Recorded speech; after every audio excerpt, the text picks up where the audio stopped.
The flight attendant couldn't believe her eyes. The millionaire passenger was her husband, who she thought was dead. What he revealed left everyone in shock.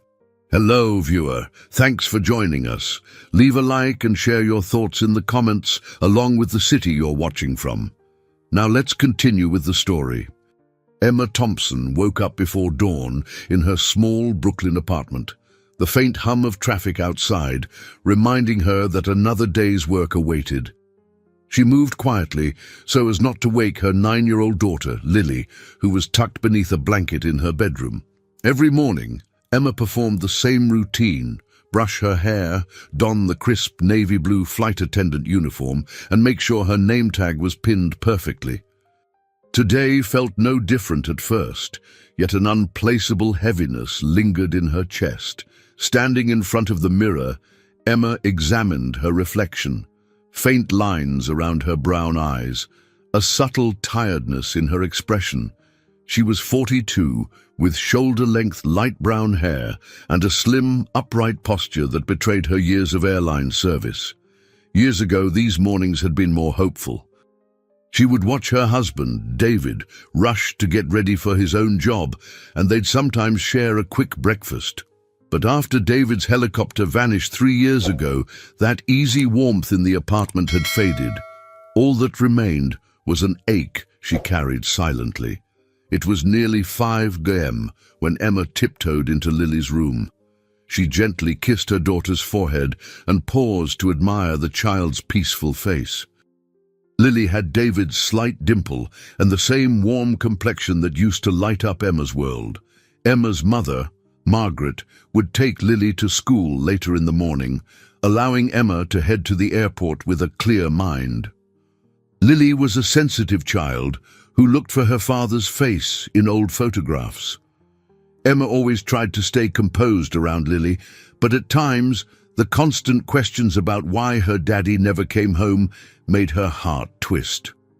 She grabbed her luggage and left the apartment quietly, catching a cab to JFK Airport. The crisp fall air nipped at her face when she stepped onto the sidewalk. Her scarf offered little protection from the breeze, but she welcomed the jolt to her senses. Work had become a refuge, an all-consuming world of safety checks, polite smiles, and passenger requests. It left little time for the loneliness she felt whenever she let her guard down. At the airport, fluorescent lights and a rush of travelers greeted her. Emma navigated past families weighed down by suitcases, business travelers juggling briefcases and cell phones, and couples who reminded her of the life she had once treasured. Still, she maintained her practiced smile. She reached the crew lounge, where she spotted Charlotte Miller, her closest friend and fellow flight attendant. Charlotte, 35, stood near a coffee machine in her own uniform, her auburn hair pulled back in a neat bun. "Morning, Em," Charlotte said, passing her a fresh cup of coffee. "You look like you barely slept. Everything okay?" Emma mustered a small smile. "Thanks, Char. Lily had a nightmare last night. She's been anxious again, asking if her father might still be out there." Charlotte frowned, sympathy in her grey eyes. "I can't imagine how tough that is for her." "For both of you. If there's anything I can do—" Emma nodded, appreciating the sentiment. Charlotte was the only person at work who knew the full extent of Emma's story. Everyone else just saw a competent, sometimes reserved flight attendant who had lost her husband in a tragic accident. Charlotte, however, had been the one who showed up with soup and a comforting presence in the darkest hours after David's disappearance. They moved along to the briefing area, where they found Michael Roberts, the co-pilot for their flight, flipping through a sheaf of papers. Michael was in his early 40s, tall and broad-shouldered, with an easy smile. He offered a friendly nod. "Ready for another cross-country trip, ladies?" Emma glanced at the flight schedule pinned on the wall. Flight LA303, JFK to Los Angeles. Approximately 5.5 hours in the air. It was a route she took regularly, but for some reason, a tiny shiver raced through her this morning. She chalked it up to lack of sleep. "Always ready," she said, as confidently as she could. They met the rest of the crew, listened to the safety briefing, and discussed any special passenger notes. Then they headed to the jet bridge, uniforms immaculate and demeanors calm. The cabin was already bustling. Economy passengers dragged carry-on bags, searching for overhead bin space. In first class, business travelers settled in, checking emails or sipping morning coffee. Emma and Charlotte began the usual safety checks and seatbelt demonstrations. The routine comforted Emma. Its predictability was a shield against the chaos of her personal life.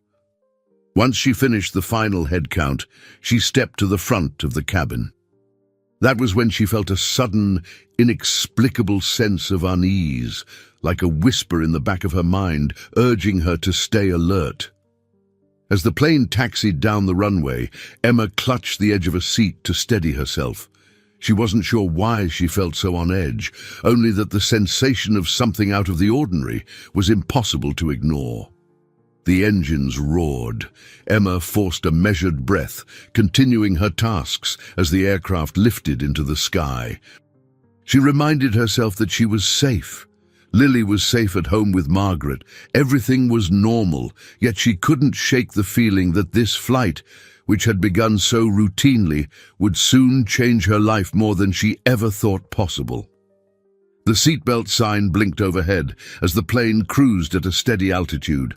Emma moved gracefully down the aisle, offering drinks and snacks. The cabin lights were dimmed for morning travelers who wanted a quick nap, though a few energetic souls tapped away on laptops or chatted softly in pairs. She paused in first class, where she handed a cup of black coffee to a woman named Tiffany Caldwell, a sharp-dressed executive with a sleek laptop open on her tray table. Tiffany thanked her politely, but her eyes were flicking past Emma's shoulder as if distracted by something behind her. "Everything all right?" Emma asked, following Tiffany's gaze. Tiffany hesitated, glancing from Emma to another passenger a few rows ahead, someone engrossed in a phone conversation, voice hushed but posture tense.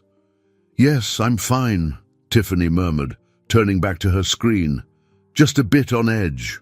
Work issues." Emma smiled politely, though the exchange left her curious. She continued her service, noticing that Charlotte was serving 2 rows behind. Just as Emma was about to move on, she glimpsed the man Tiffany had been staring at. He sat alone, wearing a dark suit and holding his phone close. From the corner of her eye, Emma caught the shape of his jaw, angular but familiar, though she told herself it was her imagination. He had short, well-groomed hair and hands that seemed to tremble ever so slightly as he ended his call. Something about him felt uncanny. Emma adjusted her scarf, reminding herself not to stare. It was unprofessional to become fixated on a passenger. Still, her heartbeat quickened. He turned his head briefly, and for a split second, Emma saw his face in profile. Her breath caught in her throat as a flash of memory threatened to overwhelm her. The slope of his nose, the curve of his cheekbone, the subtle dip at the corner of his mouth. It was a face that once consumed her world. She shook off the thought, knowing it was impossible for David to be on this flight. He had been declared dead after the rescue teams failed to find any trace of survivors. She felt a wave of guilt for even daring to imagine the man she loved might be alive. She resumed passing out drinks, half convinced she was seeing ghosts where there were none. As Emma reached the galley, Charlotte joined her. "You looked like you just saw a spirit," Charlotte said, concern evident in her tone. "Are you okay?" Emma's cheeks felt warm. "I'm fine. Must be the stale air in here, and maybe I'm just tired." Charlotte gave her a doubtful glance. "Well, take a moment if you need to. We've got enough coffee to fuel the entire city of Los Angeles." Emma forced a small laugh, pressing a hand to her chest. She realized her heart was pounding harder than it should. Catching her breath, she peered out from the galley curtain, once again glimpsing the man in the dark suit. Now he was tapping something on a tablet, occasionally looking over his shoulder as though worried someone was watching. The flight progressed, and Emma tried to immerse herself in routine tasks, refilling drinks, retrieving pillows, responding to passenger calls. Yet her gaze kept drifting toward the man. She noticed his name on the flight manifest, Daniel Brooks, a first-class passenger with priority status. The manifest indicated he was traveling alone, connecting from a flight originating in Europe. A mild turbulence rocked the plane, and the pilot's voice came over the intercom, advising everyone to buckle up. Emma steadied herself against the seat, ignoring the quick flutter in her stomach. When the turbulence subsided, she heard Tiffany Caldwell speaking in hushed tones to another passenger about something very peculiar happening with some overseas contracts. Tiffany used the word Cinetech, and Emma didn't recognize it, but she noted the tension in Tiffany's voice. Back in the galley, Charlotte's eyes followed Emma's line of sight. "So, what's with that man in 3A?" she asked softly. "He's been acting odd all flight." Emma shrugged, trying to mask her discomfort. "I really don't know. Could just be a stressed executive." Charlotte raised an eyebrow. "Yeah, sure. And you've been acting like you saw a ghost. MBs, if something's bothering you, talk to me." Emma considered telling Charlotte about the unsettling familiarity of the passenger's face, but she hesitated. It sounded ludicrous. She recalled the years of therapy sessions that taught her how to manage those bursts of hope and sorrow. The mind can play cruel tricks when the heart has unfinished mourning. She didn't want to alarm Charlotte or sound irrational. Instead, she tried to brush it off. "I'm sure it's nothing," she said, her voice steadier than she felt. "He just reminds me of someone I used to know." Charlotte squeezed Emma's arm gently.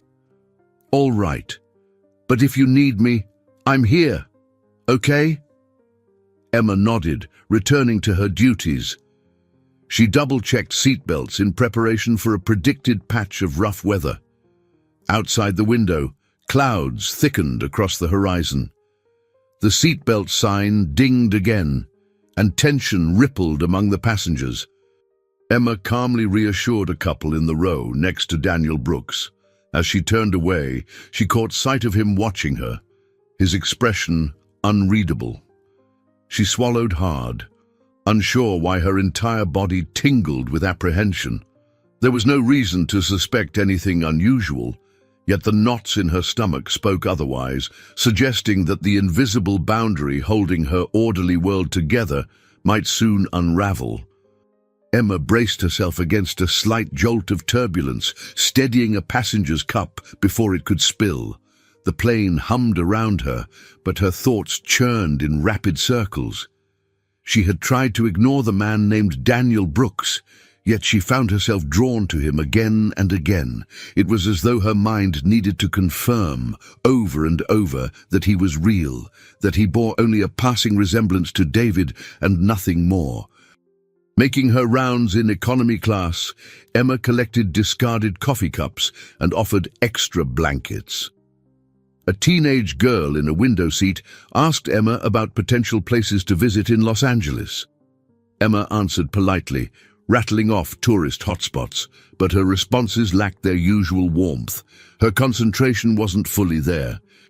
She could sense the cool tension in her limbs, a feeling that usually came only in her darkest moments, like the day she received the official news of David's crash. By the time she returned to first class, she noticed Daniel Brooks hunched over his laptop, occasionally glancing in her direction, her chest constricted with apprehension. She decided the best approach was to remain professional, so she adjusted her posture and stepped forward. "May I offer you something to drink, sir?" she asked, her voice neutral. He looked up, his eyes meeting hers for the first time. They were green, with a flicker of something she couldn't name. Recognition, perhaps, or fear.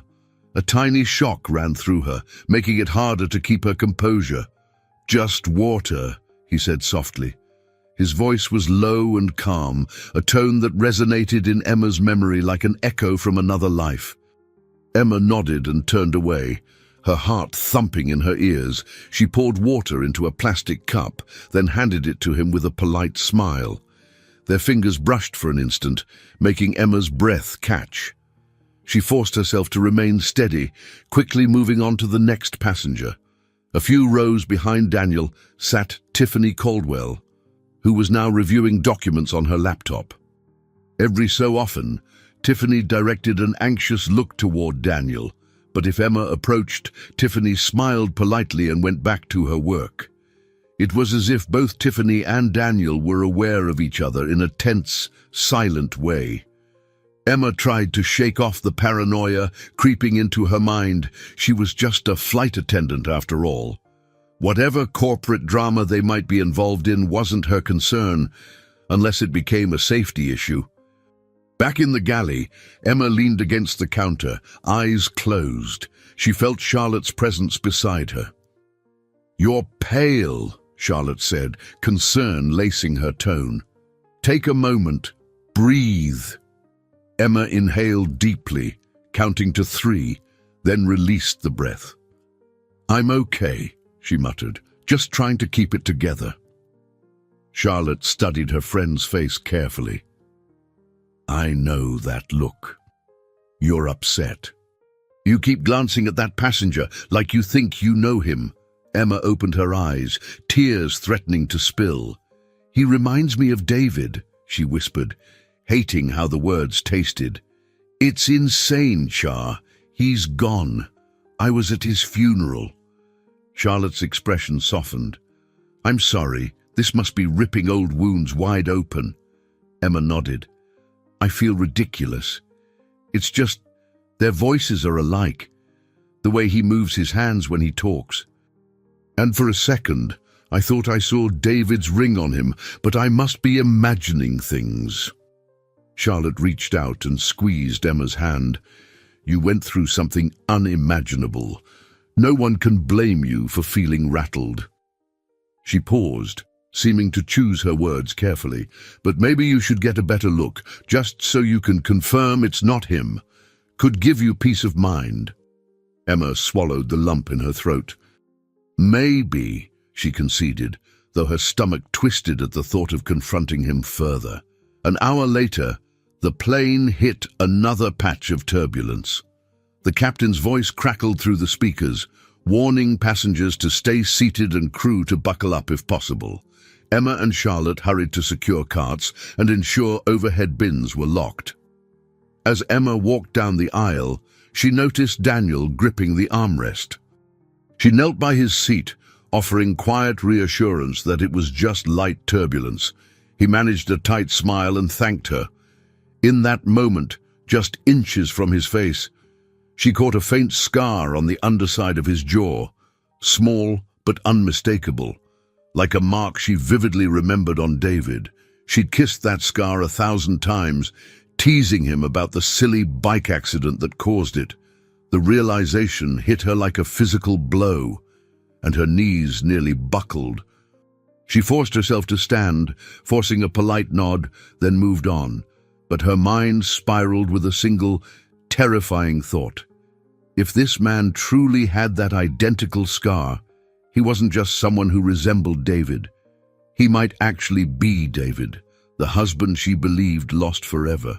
And if that was true, then everything she'd built these last 3 years, every tear shed, every acceptance of widowhood, was based on a devastating lie. The turbulence eased, but Emma's internal unrest only grew stronger. She slipped into a small storage alcove near the cockpit to gather her thoughts. Her heart hammered, and sweat beaded on her forehead. She pictured Lily back home, reading in her pajamas and waiting for her mother's return. If David was somehow alive, what would that mean for Lily? Anger, confusion, and an unexpected glimmer of hope all clashed in Emma's chest. When she emerged, Michael Roberts, the co-pilot, was standing by the cockpit door. He noticed Emma's worried expression. "Hey, everything all right?" he asked gently.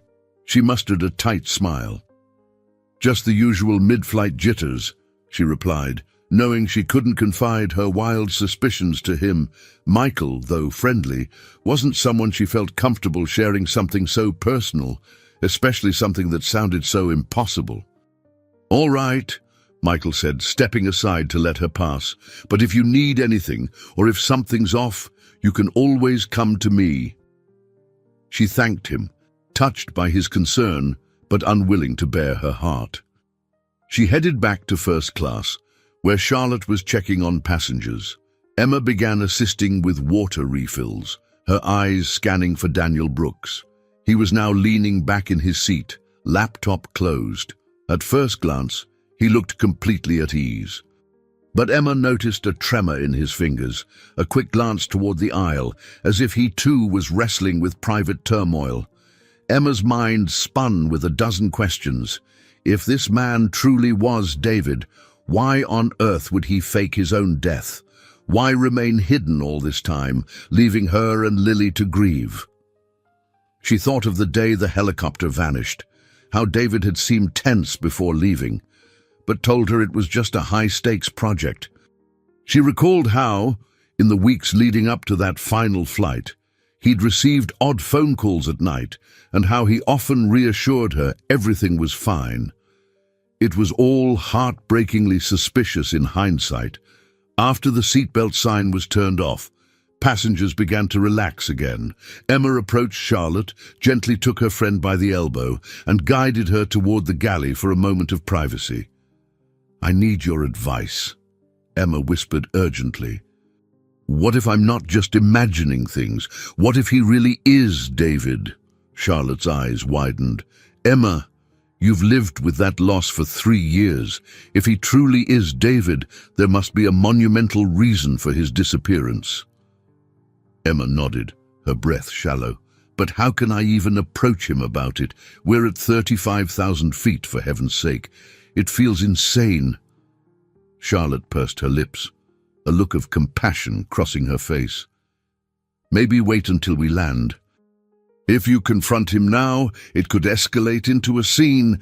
But Emma, if you're right, you need answers. You deserve them." Emma felt tears threaten again, but swallowed them back. "I'm worried about the danger this could pose. For him, for me, for Lily. I have no idea what's going on." Before Charlotte could respond, a chime signaled a passenger needing assistance in first class. Emma quickly pulled herself together and returned to the aisle. The request had come from Tiffany Caldwell, who seemed more on edge than before. "I'm sorry to bother you," Tiffany said in a low voice, "but could I get a refill? And do you happen to know that gentleman in seat 3A? Emma kept her expression neutral. "I'm afraid I don't know him personally. Is there an issue?" Tiffany looked torn, as if she wanted to confide in someone but was unsure. Finally, she sighed. No issue. Just a passing curiosity." "Let's leave it at that." Emma refilled Tiffany's glass and made her way to Daniel's row. He looked up at her, his gaze flickering with what seemed like recognition. The unspoken tension between them crackled in the air. Emma clenched her hands, fighting the urge to demand answers right then and there. Instead, she asked if he needed anything. He shook his head, a half-formed smile on his lips that vanished almost as soon as it appeared. Returning to the galley, Emma felt the weight of a moral quandary pressing down on her. She was obligated to maintain a professional demeanor, but her personal life was colliding with her duties in a way she never anticipated. The plane itself became a confined stage for this unfolding drama, leaving Emma with nowhere to escape the mounting questions. She fiddled with her wedding band, which she kept on a chain under her blouse.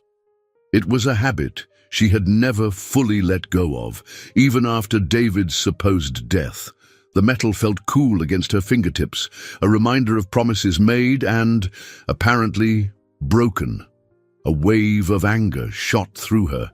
If Daniel Brooks was David, how could he let her believe he was gone?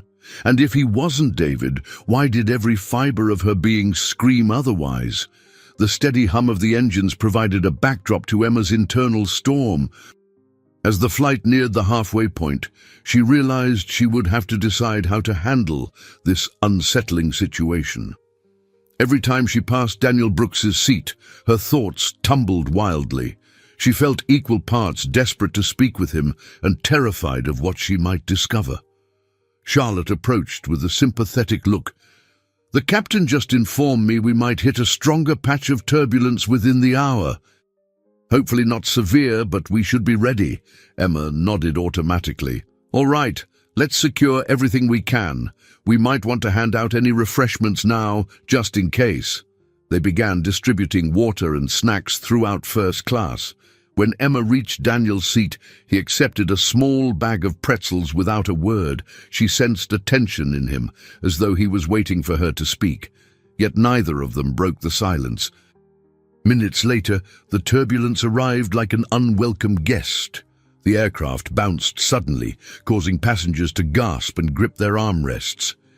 Emma and Charlotte secured themselves, both wearing forced smiles to reassure everyone. Anxious voices rose, and Emma did her best to keep calm, offering steadying hands and gentle words to those who needed them. The pilot's voice crackled overhead. "Ladies and gentlemen, we've encountered a sudden system. We'll be diverting to Denver for a brief stop. Please remain seated with your seatbelts fastened."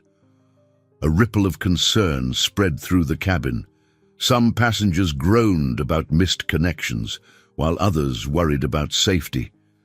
Daniel Brooks appeared tense, checking his watch and fiddling with his phone. Tiffany Caldwell closed her laptop with a snap, her lips drawn into a thin line. Emma's own heart pounded. A diversion to Denver meant an unscheduled landing, an opportunity she hadn't expected. Once on the ground, the flight crew and passengers might have time to disembark. The possibility of confronting Daniel or David, or whoever he was, away from the confines of the aircraft beckoned Emma like a beacon. Yet the thought also made her stomach churn. The descent was bumpy, with the plane dipping in and out of thick cloud layers. Emma heard a baby crying in economy class, and she longed to go soothe the child, but the seatbelt sign forced everyone to remain strapped in. Tension clung to the air like static electricity. Emma's knuckles whitened as she gripped the armrest of her jump seat, mind racing. This was a chance she couldn't ignore. When the plane finally touched down in Denver, relief mingled with anxiety as passengers unfastened their belts. Announcements came through about a potential mechanical check due to the turbulence, meaning a delay on the ground.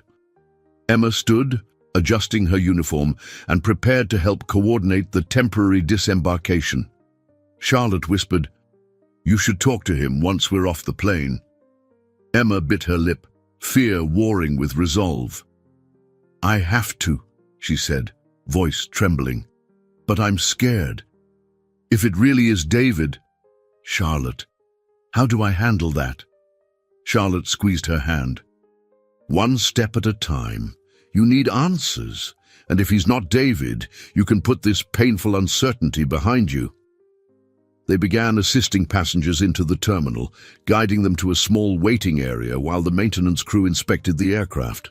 Many people were frustrated at the unexpected stop, but Emma and Charlotte kept their composure, assuring everyone that their safety was the airline's priority. Daniel Brooks exited the plane with a guarded expression, clutching a sleek laptop bag. Emma watched him head toward an empty row of seats near a window. She took a steadying breath and approached him. As she neared, she noticed him glancing around, as though searching for someone or making sure no one was eavesdropping. When his eyes landed on Emma, he appeared to stiffen, but he didn't stand up. Gathering courage, Emma stepped closer. Her voice was soft but resolute. "Sir, I'm sorry to bother you, but I'd like a word." He looked at her, and for an agonizing moment, time seemed to freeze. Emma could hear the faint announcements echoing through the terminal, see other passengers milling about behind them. But the only thing that mattered was this confrontation. Daniel swallowed hard, then nodded. Yes, he said in a barely audible whisper. Let's step aside. They moved to a quieter corner, near a row of large windows overlooking the Denver tarmac. Outside, ground crews bustled around the plane, checking the wings and tires. The fluorescent lights of the terminal glinted off the tears Emma fought to keep at bay. Summoning her nerve, she met his gaze. "Do I know you?" He opened his mouth, struggling for words, his eyes flickering with something akin to sorrow. "Emma," he breathed at last, "you have every right to hate me. There's no easy way to say this. I can't fully explain here, but I'm so sorry. I never wanted to leave you. I never wanted to hurt you." Her heart thundered so loudly she feared he might hear it. The voice, the trembling in his hands, that faint scar she'd spotted, her worst and wildest suspicions converged into a single terrifying truth. Her knees felt weak, and she had to place a hand on a nearby seat for support. She stared at him, words caught in her throat, the storm of emotions too vast to name. Around them, the terminal buzzed with the normal chaos of a diverted flight, but for Emma, everything else ceased to exist. All that remained was the shocking realization that the man she had mourned for 3 years might indeed be her husband, David, alive, regretful, and carrying secrets that had broken her world apart. Emma stood by the large windows of Denver International Airport, blinking away tears as the realization sank in. The man calling himself Daniel Brooks was, beyond any doubt, her husband David. His eyes, voice, and that unmistakable scar left no room for denial. But the confusion of why he left, how he survived, and what forced him to hide, still clouded her every thought. She stepped away from him for a moment, drawing in a shaky breath. Passengers from the diverted flight milled around, some complaining about the delay, others stretching their legs and making phone calls. The overhead announcements about connecting flights and local weather added to the cacophony. David, she couldn't bring herself to call him Daniel, rubbed his temples, then glanced at Emma with an expression that revealed both guilt and longing. "I know this is overwhelming," he said quietly, hesitating before taking a step closer. "I want to explain everything, but this isn't the place. We're being watched." Emma's pulse quickened. "Watched? By who?" He lowered his voice. "It's a long story. But you, Lily, even your mother, you're all in danger if I don't handle this properly. I had to disappear. I had no choice." She fought a wave of anger. "No choice! You left me to raise our daughter alone, believing you were dead. Do you have any idea?" Her voice faltered as a wave of emotion blocked the rest of her sentence. David's face contorted with remorse. "I'm sorry," he whispered. "I thought if I broke contact completely, you'd be safe." It was the only way. Just then, Charlotte approached with concern evident in her eyes. She had remained at a respectful distance, but now sensed Emma needed support. "Is everything okay?" she asked softly. Emma swallowed hard, looking between Charlotte and David. "Charlotte, this is David," she managed, voice trembling. "My husband." Charlotte's hand flew to her mouth. She stared at him, shock registering on her features. "Oh my God, Emma! When?" She couldn't complete her thought, but the gravity of the moment pulled her into silence. David cleared his throat. "We can't talk here. Too many ears, too many eyes. We need privacy." Emma glanced around, noting a few passengers who seemed more curious than normal. Tiffany Caldwell stood near the gate desk, her laptop case clutched under her arm, gaze drifting now and then toward David. Another man in a dark jacket walked slowly across the terminal, seeming to glance in their direction before looking away. The lingering sense of being watched put Emma on edge. She took a resolute breath. "All right, let's find somewhere we can be alone." Turning to Charlotte, she added, "We still have responsibilities with the flight. Can you cover for me for a few minutes?" I need to hear what David has to say. Charlotte nodded, though the bewilderment never left her face. I'll keep the crew off your back for as long as I can, but be careful. This is huge. David guided Emma toward a quiet corner near a row of vending machines, keeping a watchful eye on the passers-by. His hand brushed Emma's, a gesture that felt painfully familiar, yet utterly foreign after 3 years apart. When they reached the secluded spot, he inhaled deeply. I was involved in some high-level projects for a tech firm called Synatech. They're not just software developers, they have ties to private security and less savory organizations. I uncovered corruption that went beyond what I ever imagined. When I tried to back out, I started receiving threats against you and Lily. Emma's throat constricted. So, you staged a helicopter crash. It was arranged by someone inside Synatech, someone sympathetic. They made it look like my flight went down, and I vanished under a different identity. It was the only way to buy time to gather evidence. But it spiraled out of control. He paused, looking pained. I know I should have found a way to let you know, but any contact could have exposed you. I never wanted to hurt you like this. She felt tears prick her eyes again, but held them back. 3 years, David. Lily thinks you're dead. She cried for you every night. He hung his head. I've been tracking her progress from the shadows. It killed me not to be there, but it was the only way I knew to keep her safe. Emma pressed her palms to her temples, reeling from the information. A flood of bitterness and sorrow churned within her, battling with a faint flicker of relief that he was alive. Why show up now? She asked, voice tight. Because something changed, David replied, scanning the area again. Synatech is stepping up its threats. If I don't deliver what they want, or if I go public, they'll come after you and Lily.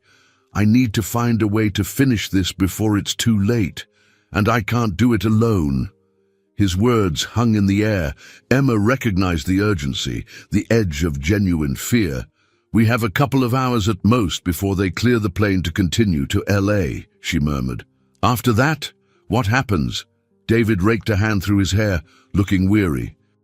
I have a contact in Los Angeles who might help me blow the whistle on Synatech, but we'll be on their radar. If you decide to help me, or even just keep my secret, it's dangerous. Emma glanced back at Charlotte, who was busy directing passengers toward a nearby cafe. She pictured Lily's face, the endless nights of anguish, and now the threat that loomed. She turned back to David, her chest tightening. I can't just pretend nothing's happened, she said hoarsely. But neither can I forgive you in an instant. David reached for her hand, but she pulled back, heart pounding.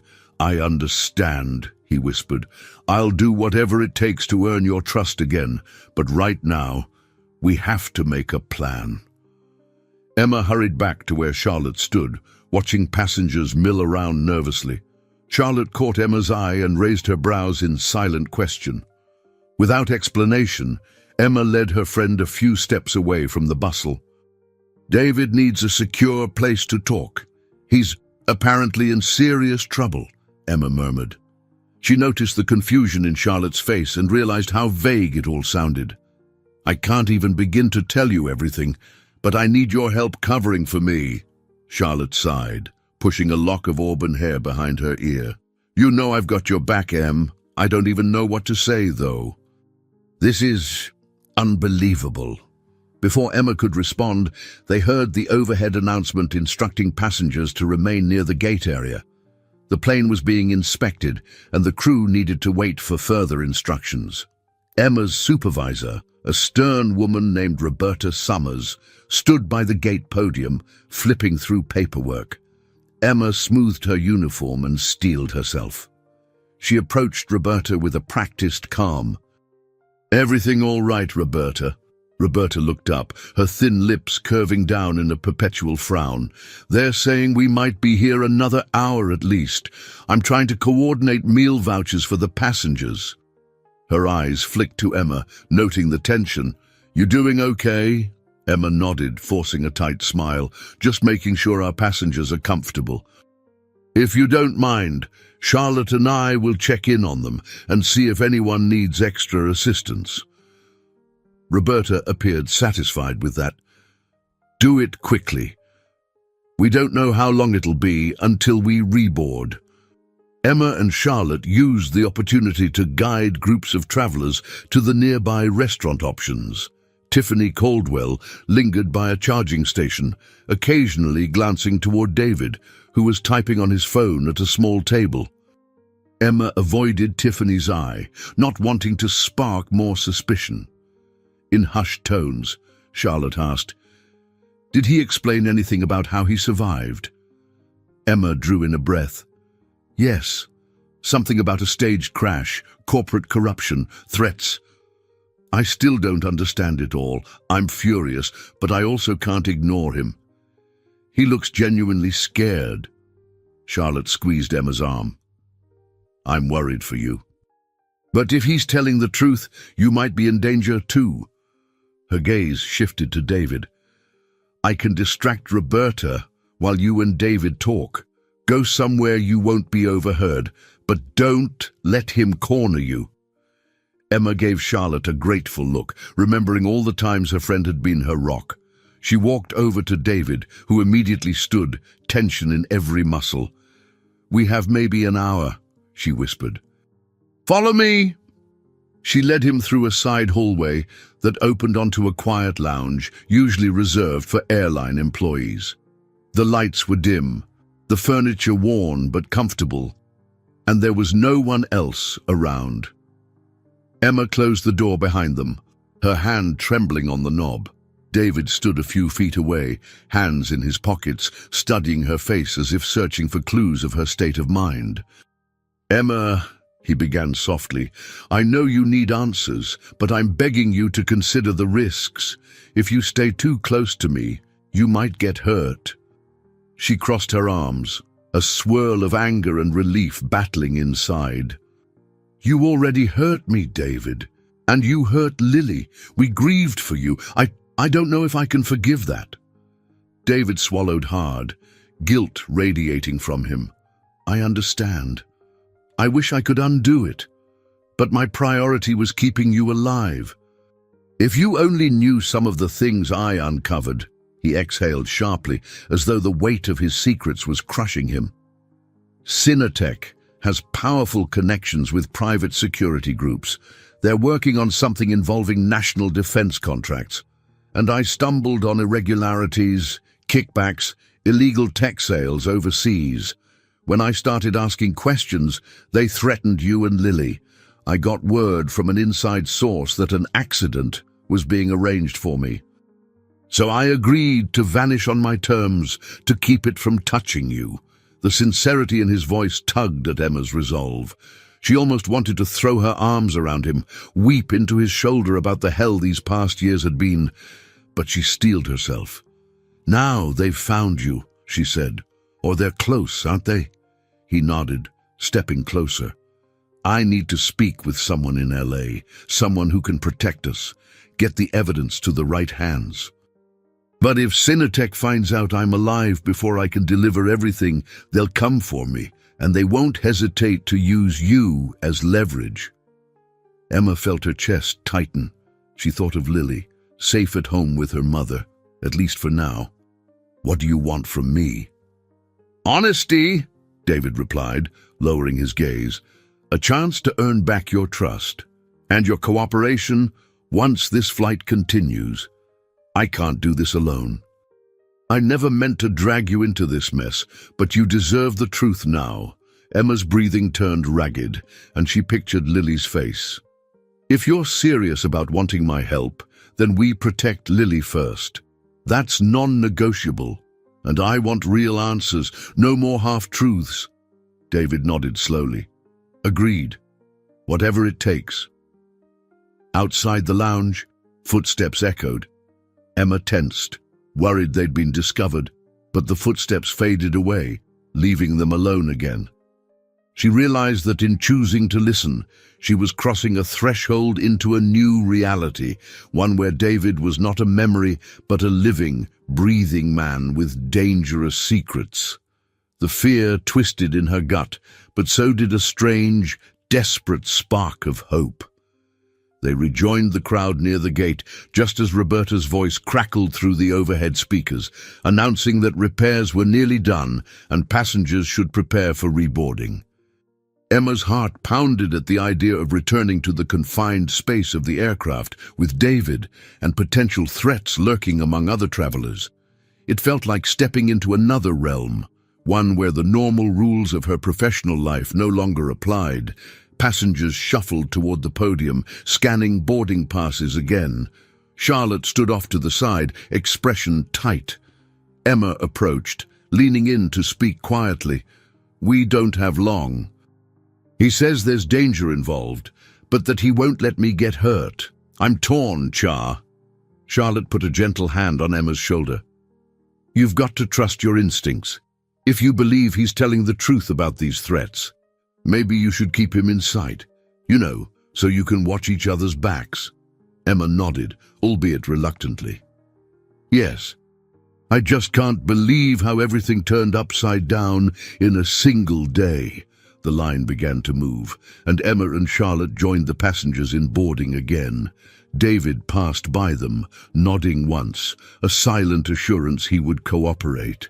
Near the jet bridge, Tiffany Caldwell was arguing with a gate agent about needing to make an important meeting in Los Angeles. She glanced at David, and Emma caught that same flicker of unease. Something about Tiffany's interest in David set Emma on edge. Once aboard, the mood felt different. The tension that had simmered quietly before was now palpable. Emma noticed a man she hadn't seen earlier in first class, a stranger with short, dark hair and a crisp suit who flashed a strange smile at her. He seemed out of place, like he was scanning the cabin for something or someone. She tried not to overthink it, but every instinct told her he was watching. As the plane prepared for takeoff, Emma took her jump seat, instructing passengers on safety measures yet again. Across the aisle, David stared out the window, his laptop secured. Charlotte gave Emma a discreet glance from her own seat, as if silently checking on her. Once airborne, Emma moved through the cabin, double-checking overhead bins. She paused when she saw Tiffany Caldwell leaning across the aisle, speaking in low tones to the man with the crisp suit. They stopped talking abruptly when Emma approached, each offering polite smiles. Emma felt heat rise in her cheeks, but continued on, maintaining professionalism. When she reached David's row, he looked up with guarded eyes. "How long until we land in LA? 4 hours, maybe less, depending on winds," Emma replied evenly, though her heart was racing. "You okay?" He gave a faint nod. "Just anxious. My contact will be waiting." Emma handed him a small bottle of water. "I'll keep an eye on Tiffany Caldwell and that other man in the suit. Something about them feels off." David's gaze flicked to where Tiffany sat. "I've seen her on other flights before. She works for a consulting firm that has dealings with Sinotech. I suspect she's not a direct threat, but she might report seeing me." Emma caught the worry in his voice. "Then what do we do?" Before he could answer, a passenger behind them requested Emma's help with a jammed overhead bin. She forced a reassuring smile, turning away to assist. She found Charlotte in the galley afterward, grabbing extra napkins. "You all right?" Charlotte asked, brow furrowed. "You look like you're ready to jump out of the plane." Emma exhaled a shaky breath. "We still have hours trapped in here with potential threats." Charlotte touched Emma's arm. "Listen, we focus on our jobs. We can't arrest or interrogate anyone, but we can be vigilant. If something happens, we're prepared." Emma nodded. "I just never expected my normal to turn into this espionage nightmare." The rest of the flight continued with an undercurrent of unease. Emma carried out her duties, mindful of every suspicious glance or hushed conversation. She overheard Tiffany on a call, whispering about meeting the team at LAX. Meanwhile, the man in the crisp suit barely touched his drink, his eyes darting around as though cataloguing the passengers. In between serving drinks, Emma managed to exchange hushed words with David. He stayed cautious, saying there might be watchers trying to figure out if he was indeed the same, David presumed dead years ago. Emma's stomach churned at the thought. She remembered the grief so vividly that it seemed surreal to be conspiring with him like characters from a spy thriller. Hours later, the plane began its descent toward Los Angeles. Emma could see the city lights glimmering in the darkness. She couldn't help but feel that they were about to land in a new world, a place where everything she believed would be tested further, and where danger awaited them in the shadows. Touchdown at LAX brought a subtle wave of relief. Emma stood at the front of the plane, thanking passengers as they disembarked. The typical hustle of Los Angeles beckoned beyond the jet bridge, a promise of bright lights and busy terminals. Despite the familiarity, Emma sensed a shift in her reality. Once she left the confines of the aircraft, her life would no longer be the same. Tiffany Caldwell exited quickly, phone pressed to her ear, heels clicking briskly on the jet bridge. She threw a final glance over her shoulder, her gaze flitting to David and then to Emma. The man in the crisp suit followed suit, giving Emma a curt nod but offering no conversation. Charlotte caught Emma's eye. "We need to debrief with the crew," she said quietly. "But once that's done, where do you go from here?" Emma frowned, glancing at David, who stood near his seat, laptop bag slung over his shoulder. "I have no idea," she admitted. "He said he has a contact here. Maybe we'll try to find them." Charlotte squeezed Emma's hand. "You know how to reach me. I'll cover for you as much as I can, but take care of yourself, all right?" Swallowing a lump in her throat, Emma nodded. She reached for David as soon as the aisle was clear. "Let's step off the plane.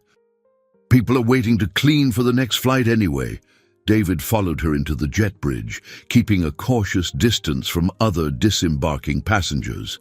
Once they reached the terminal, he guided her toward a quieter corner near an art display of local photography. People streamed by, oblivious to the tension emanating from them. "I need to get to a hotel," David said, opening his phone to show her a text message. "My contact gave me the name of a place in downtown LA. It's discreet. We can talk safely there." Emma eyed the phone, uncertain.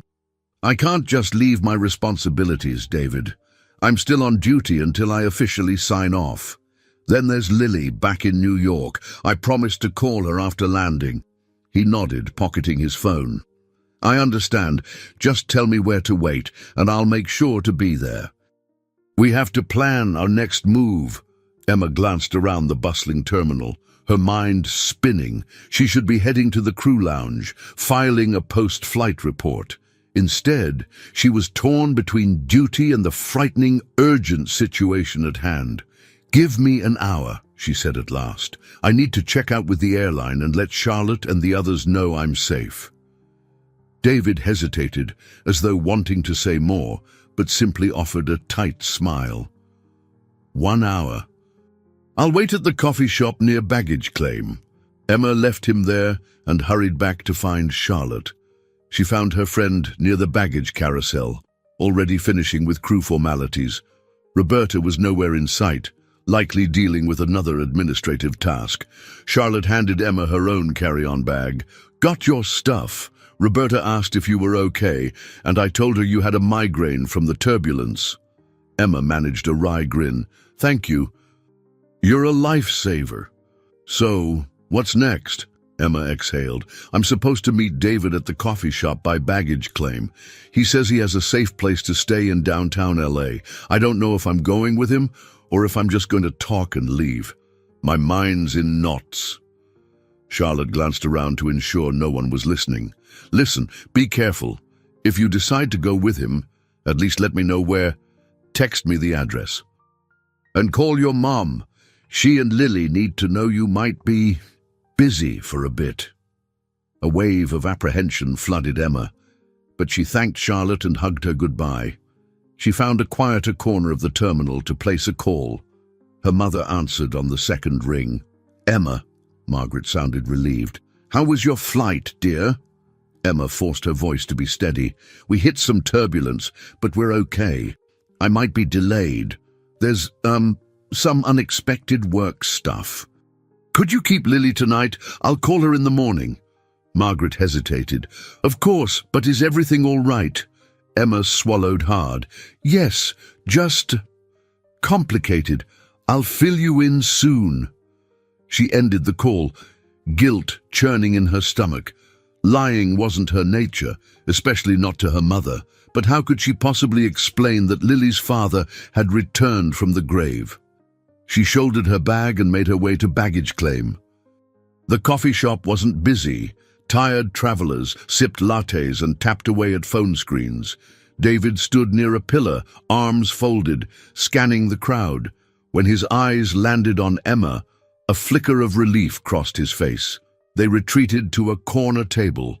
The noise of the espresso machine provided a semblance of privacy.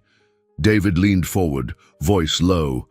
"The hotel is called the Hawthorne. It's downtown, near a quieter district. My contact will meet me there sometime tomorrow. He suggested we meet in a public place first, but Emma listened, adrenaline rushing through her. She wondered if this was what stepping into the unknown truly felt like. Heart pounding, mind spinning, no real sense of up or down. The usual roles in her life, mother, flight attendant, widow, did little to prepare her for corporate conspiracies or clandestine meetings. Still, she couldn't turn back now. She rubbed her temples, summoning what inner resolve she could muster. "All right," she said softly, "lead the way. But I'm telling you now, if anything feels off, if I sense any danger, I'm out. And you have to be honest with me, David. No more hiding." His gaze was firm. "I promise, everything out in the open." They took a rideshare from LAX to the Hawthorne, winding through the city streets as neon signs and towering buildings flickered past the window. Emma stared at the blur of lights, her reflection faintly visible in the glass. She hardly recognized herself, anxious yet determined, stepping deeper into David's secret world. The Hawthorne was a modest, older building with a worn lobby that smelled of coffee and floor polish. David led her to the reception desk, where a tired clerk handed him a key card after he mumbled a reservation name Emma didn't quite catch. A wave of unease passed over her, but she reminded herself that normal rules didn't apply here. Whatever alias David was using, it clearly wasn't Thompson. Up in the room, Emma set her bag on a small table near the window. The space was cramped, with dated carpet and a faint buzzing from an ancient-looking AC unit. David locked the door behind them, leaning against it for a moment, as though relieved to have even that thin barrier between them and the outside world. "So," Emma said, folding her arms, "are you going to tell me more?" David opened his laptop bag and took out a sleek black device, smaller than a tablet but more advanced looking. "This holds everything I've collected on Cinetech, emails, contract details, offshore accounts. I'm supposed to meet my contact, a journalist named Garrett Lee, tomorrow afternoon. He promised to publish a bombshell report once he validates the files." Emma chewed her lip. "If this is so explosive, why not go to the police?" David sighed, rubbing the back of his neck. "Cinetech's influence runs deep. There are powerful people in law enforcement who might tip them off. Garrett has connections to honest investigators, people who can bypass the ones on Cinetech's payroll, but it's risky. If Cinetech finds out I'm alive before the story goes public, they'll try to silence me." Emma took a seat on the edge of the bed, trying to process the enormity of what he was saying. "And Tiffany Caldwell? You said she might suspect something. She was definitely watching you on the plane. She works for a consulting firm that sometimes partners with Cinetech," David explained. If she recognized me, she could alert the company. And that man in the suit could be one of their internal security agents or even a private mercenary. I'm not entirely sure. Emma shivered. This sounds like a spy novel. David grimaced. I wish it were just fiction. He powered on the device, and a flurry of digital folders appeared on the screen. Emma leaned in, glimpsing documents labeled with cryptic file names. Her stomach knotted as she realized the gravity of this evidence. She remembered those nights, years ago, when David would come home tense, brushing off her questions with vague reassurances. Back then, she had no idea how deep the danger went. She rose, crossing the room to stare out the window. 3 years, she whispered, a tremor in her voice. 3 years I spent grieving you. I lost so much, and Lily lost her father. She turned to face him, tears brimming. How do I explain to her that you're alive but never came home? David approached, stopping a few feet away. Emma, I know I can't fix the past, but if we don't see this through, there might not be a future for me or for us as a family. I want to be there for Lily, more than anything. Emma's anger flared, mixing with longing for the man she once adored. You left me alone. You have no idea the nights I spent trying to calm Lily's nightmares. The questions she asked, why can't Daddy come back if they never found his body? His face creased with anguish. I checked in on her from afar, through a friend who kept tabs, occasionally even took photos. That's how I know she's in the advanced reading program, that she likes drawing pictures of planes and rockets. I wasn't completely gone, but I couldn't risk direct contact. I'm so sorry. Emma wrapped her arms around herself, uncertain whether to rail at him or break down sobbing. Instead, she stood there in silence, tears sliding down her cheeks. David hesitated, then carefully placed a hand on her shoulder. She didn't push him away, but she didn't lean in either. They stayed like that for a long moment, the hum of the AC the only sound in the room. Finally, Emma swallowed hard and stepped back, regaining a measure of composure. Tomorrow, you'll meet Garrett Lee. I'll go with you, but only because I need to ensure Lily is safe in the end. After that, I don't know. David nodded, his gaze earnest. I'll do whatever you ask. We're in this together now. Emma glanced at her phone, noticing missed calls from Charlotte. She pressed her lips tight, knowing her friend was likely worried. Tomorrow loomed like a question mark, but at least now she had something that felt like a plan, no matter how precarious it might be. They met Garrett Lee in the bustling lobby of a downtown cafe the next afternoon. The place smelled of fresh pastries and espresso, and conversations overlapped in a low roar. Daylight streamed through the windows, illuminating rows of tiny tables. Despite the lively atmosphere, Emma felt a chill as she stepped inside. David had insisted they meet in public to discourage any sudden moves from potential watchers. Garrett Lee turned out to be a slim man in his early 30s, with neatly parted black hair and wire-rimmed glasses. He wore a worn denim jacket and clutched a messenger bag that seemed stuffed with notes and recording devices.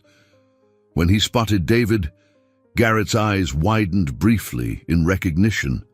Then he steeled his expression, as if bracing for a revelation. "Daniel, or should I say David?" Garrett greeted him with a nod, voice low. "Let's grab a table at the back." Emma followed them, feeling the weight of each step. She glanced over her shoulder, half expecting Tiffany Caldwell or the man in the suit to appear. Although she didn't see them, her sense of being observed refused to vanish. Once seated, Garrett wasted no time. "I've been in contact with your inside source," he said to David, then gave Emma a polite but searching glance. "I assume you're Emma Thompson, David's wife?" Emma tensed. "I am, though I never expected to be involved in anything like this." Garrett opened his messenger bag, retrieving a small recording device. "David's told me a little about your situation. Let me lay out the plan. I'll verify the data he has, then contact a few allies in law enforcement who aren't compromised. Once the evidence is safely placed in multiple hands, we'll release an initial press story. Cinetech can't silence everyone if it goes public quickly. David nodded, placing the sleek device on the table. Garrett studied it carefully, then attached a cable from his laptop to the device. The screen glowed as files began populating. Emma watched lines of code and file names scroll by, her heart pounding at the notion that this was the kind of proof people would kill to conceal. Suddenly, a shadow fell across the table. Emma glanced up. The man in the crisp suit from the plane stood there, a forced smile plastered on his face. Up close, his gaze held a predatory glint. "Mr. Brooks, fancy meeting you again?" he said lightly, though his tone carried an undercurrent of menace. "I'm Robert Hale. I believe we might have mutual acquaintances at Cinetech." Emma's blood ran cold. She exchanged a look with David, who quickly closed the laptop. Garrett tensed, sliding the recording device back into his bag. "I'm sorry," David said, forcing a polite smile, "but I'm in a private meeting." Robert Hale remained unflinching. "Cinetech is concerned about your welfare. They'd like to bring you in for a quick conversation." "Sort out some loose ends." Emma's stomach twisted at the blatant insinuation. She sensed that loose ends very much included her and Garrett. "No thanks," David said, his voice firm. "I'm enjoying my coffee here." Hale's stare bored into David, then flicked to Emma and Garrett. He reached into his pocket, pulling out a business card, which he placed on the table. "Should you change your mind? Don't take too long." Then he walked away with calm deliberation, pausing at the door to cast one more glance in their direction before stepping outside. Emma let out a breath she hadn't realized she was holding. "We need to go. Now." Garrett shoved his laptop into the messenger bag, eyes wide. "If he saw what we're doing—" "He definitely did," David interrupted, face grim. "He's one of their security.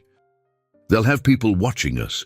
Together, they gathered their things and slipped out the back entrance of the cafe, weaving through alleys. The tall buildings and the midday crowds provided some cover. Emma's hands shook as she clutched David's arm, heart pounding. "Where do we go?" she whispered. "A hotel isn't safe now." Garrett checked his phone. "I have a friend who runs a co-working space not far from here.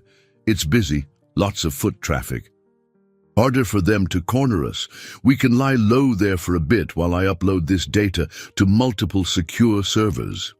They hailed a taxi on a side street, adrenaline fueling their urgency. Inside the cab, Emma's mind spun. She'd thought meeting Garrett would be the beginning of a solution. Instead, they'd been confronted by Cinetech's men almost immediately. The threat was far more tangible than she'd realized. David wrapped an arm around Emma's shoulders, and she fought the conflicting urge to push him away and cling to him at the same time. She let herself lean against him, if only for a moment, feeling the warmth and comfort of the man she once knew so intimately. Yet doubt tugged at her. Cinetech knew David was alive. They knew he was in Los Angeles. They had identified Garrett and, by extension, Emma. She worried about Lily and Margaret back in New York. David must have read the fear in her eyes because he whispered, "We'll protect them, I promise." She nodded, not trusting her voice. Outside, the city flickered by, sunlit sidewalks, honking cars, people immersed in their own routines. Emma realized that her life had veered into a dangerous new path, one from which she might never fully return to the comfortable, ordinary world she once knew. The taxi ride to Garrett's co-working space was mercifully brief. Emma peered out the window at a blur of downtown Los Angeles.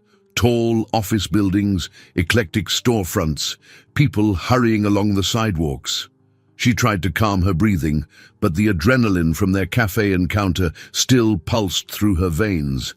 The presence of Robert Hale, Cinetech's security agent, reminded her just how real the danger was. David sat beside her, jaw set with grim determination. Garrett was up front beside the driver, tapping anxiously on his phone. Emma overheard snippets of his conversation with someone named Tim, verifying a secure upload. She wasn't sure what that entailed, but at this point, she trusted Garrett to do whatever was necessary to keep the evidence safe.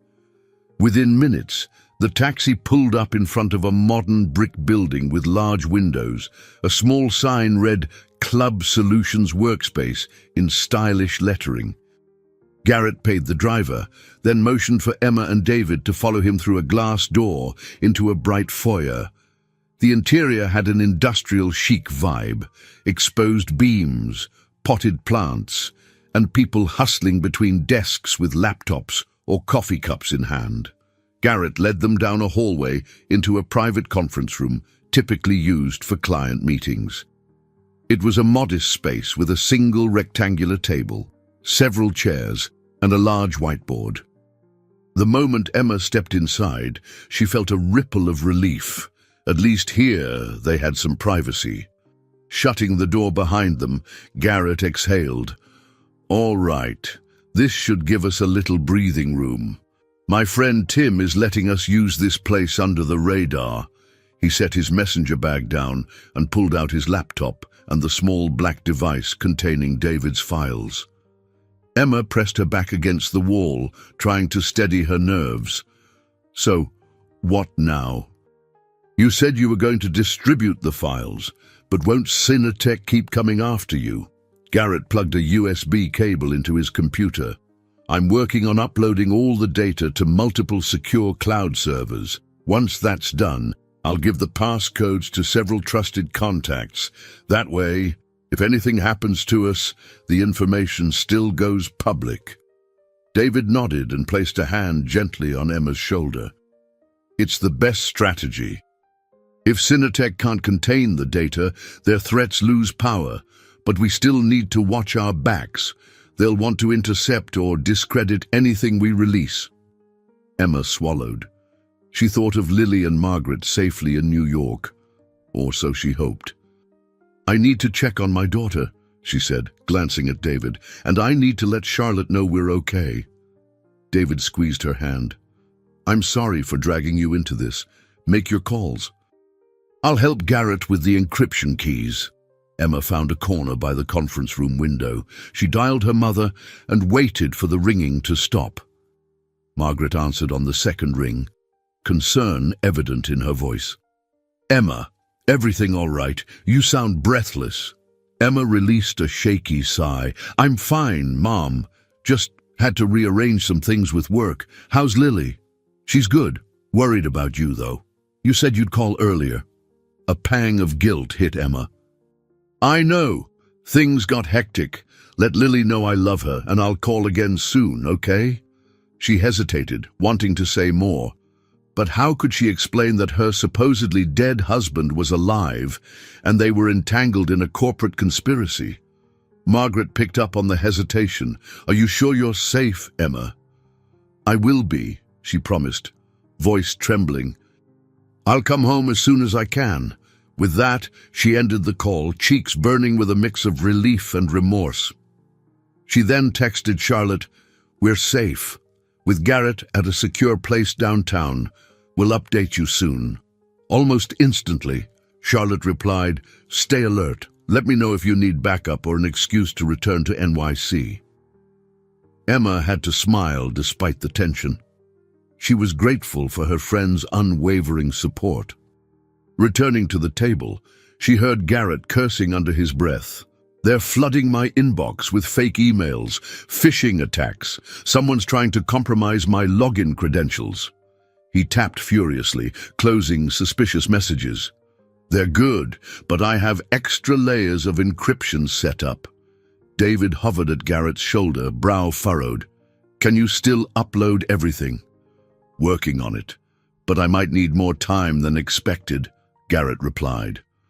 "If they realize what we're doing here, they could track us." Emma's anxiety flared. "Then we need to keep moving, don't we?" David shook his head. "If we run now, we might lose momentum. We should wait until Garrett's done. Then we can figure out our next move. Emma paced the room, gazing out the window at the busy street below. A swirl of doubts and questions bombarded her. Why had David allowed her to grieve all these years without any sign? Was his love for her and Lily truly the reason for his secrecy, or was there more? The moral weight of assisting him pressed heavily on her heart, but the thought of him risking his life alone felt equally unbearable. Outside in the co-working space, chatter continued as though it were any normal workday. Inside the conference room, however, it felt like they were on the front lines of a private battle. Emma could almost feel the invisible presence of Cinetech's watchers waiting to pounce. She clenched her fists, summoning her resolve. This was only the first wave of tests, and she had no intention of failing. 2 tense hours passed in the small conference room. Garrett worked feverishly, muttering to himself every time his computer flagged an attempted breach. David alternated between pacing and standing guard by the door, peeking out every so often to ensure no uninvited guests were snooping around. Emma tried to keep busy, tidying the scattered documents Garrett printed, but her mind refused to settle. Eventually, Garrett exhaled in relief. Most of it is uploaded. I'm distributing the encryption keys to 3 contacts. If Cinetech's hackers manage to shut down one location, the others will still be there. I'll keep the original files on this device as backup. Emma looked at the digital clock on the wall. Nearly midnight. So, what's our next step? David answered, his voice subdued. We need to find a place to rest. Garrett, you should probably stay somewhere safe. Emma and we'll figure something out. Garrett packed up his gear. I have a friend who can shelter me for the night. Tomorrow morning, I'm giving an anonymous tip to a journalist at a major news network. If that goes well, we'll have the beginnings of a real story out there. Emma felt a flicker of hope, but it was overshadowed by a nagging worry. Cinetech's people had already shown they were one step ahead at times. What if they escalated to something more violent? Suddenly, Emma's phone buzzed. She picked it up to see Charlotte's name flashing on the screen. Heart pounding, she accepted the call. Charlotte? Emma, Charlotte said in a hushed tone. I just overheard something at the airline office. Someone was asking about you. A man in a suit, official sounding. He claimed to be with some aviation security team. I don't trust it. I think Cinetech might be trying to locate you through your job. Emma's pulse raced. You're sure? Positive. Be careful, okay? I didn't say anything, but I'm not sure if they believed me. Just watch your back, Em? I will, Emma promised, before hanging up. David tensed. They're sniffing around your workplace. Emma nodded. Charlotte says a man in a suit was asking questions about me.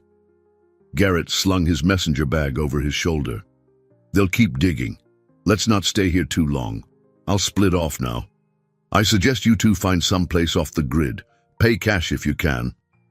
They agreed.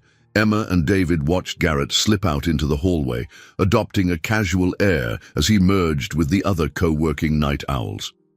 Once he was gone, a tense silence settled over them. David cleared his throat. Emma, I know you're furious at me. You have every right, but I never stopped loving you. Or Lily. She looked at him, eyes stinging.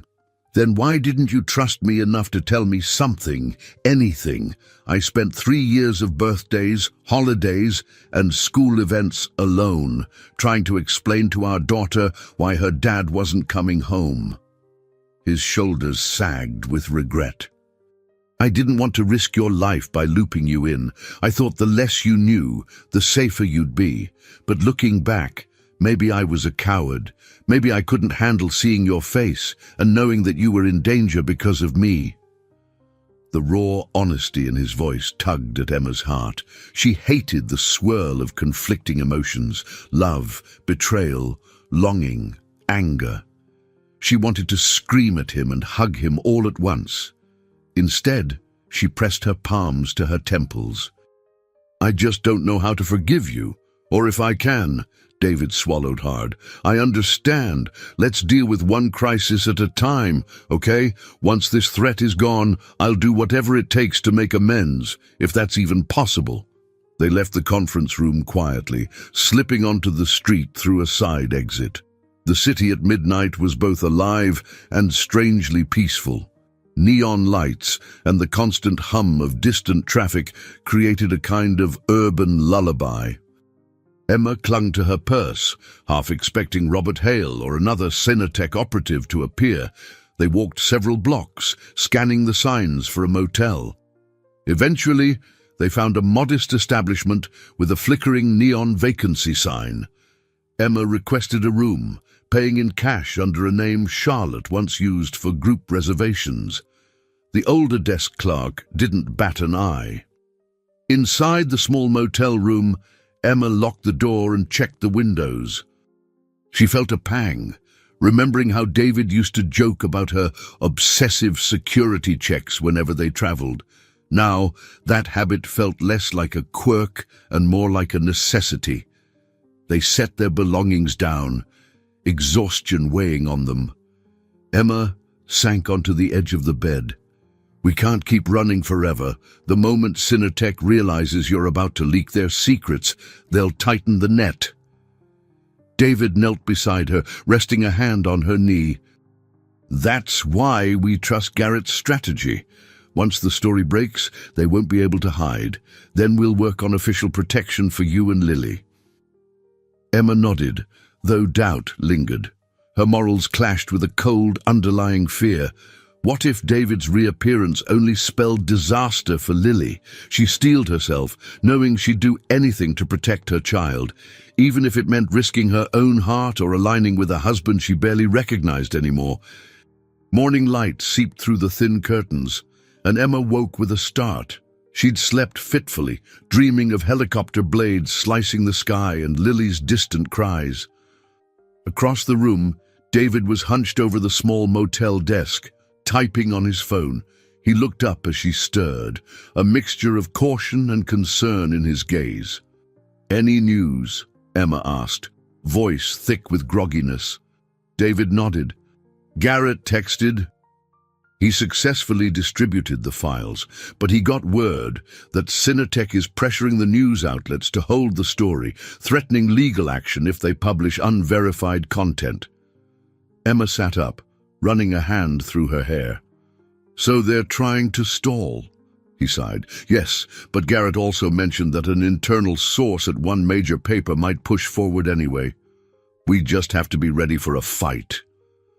She got out of bed and peered outside.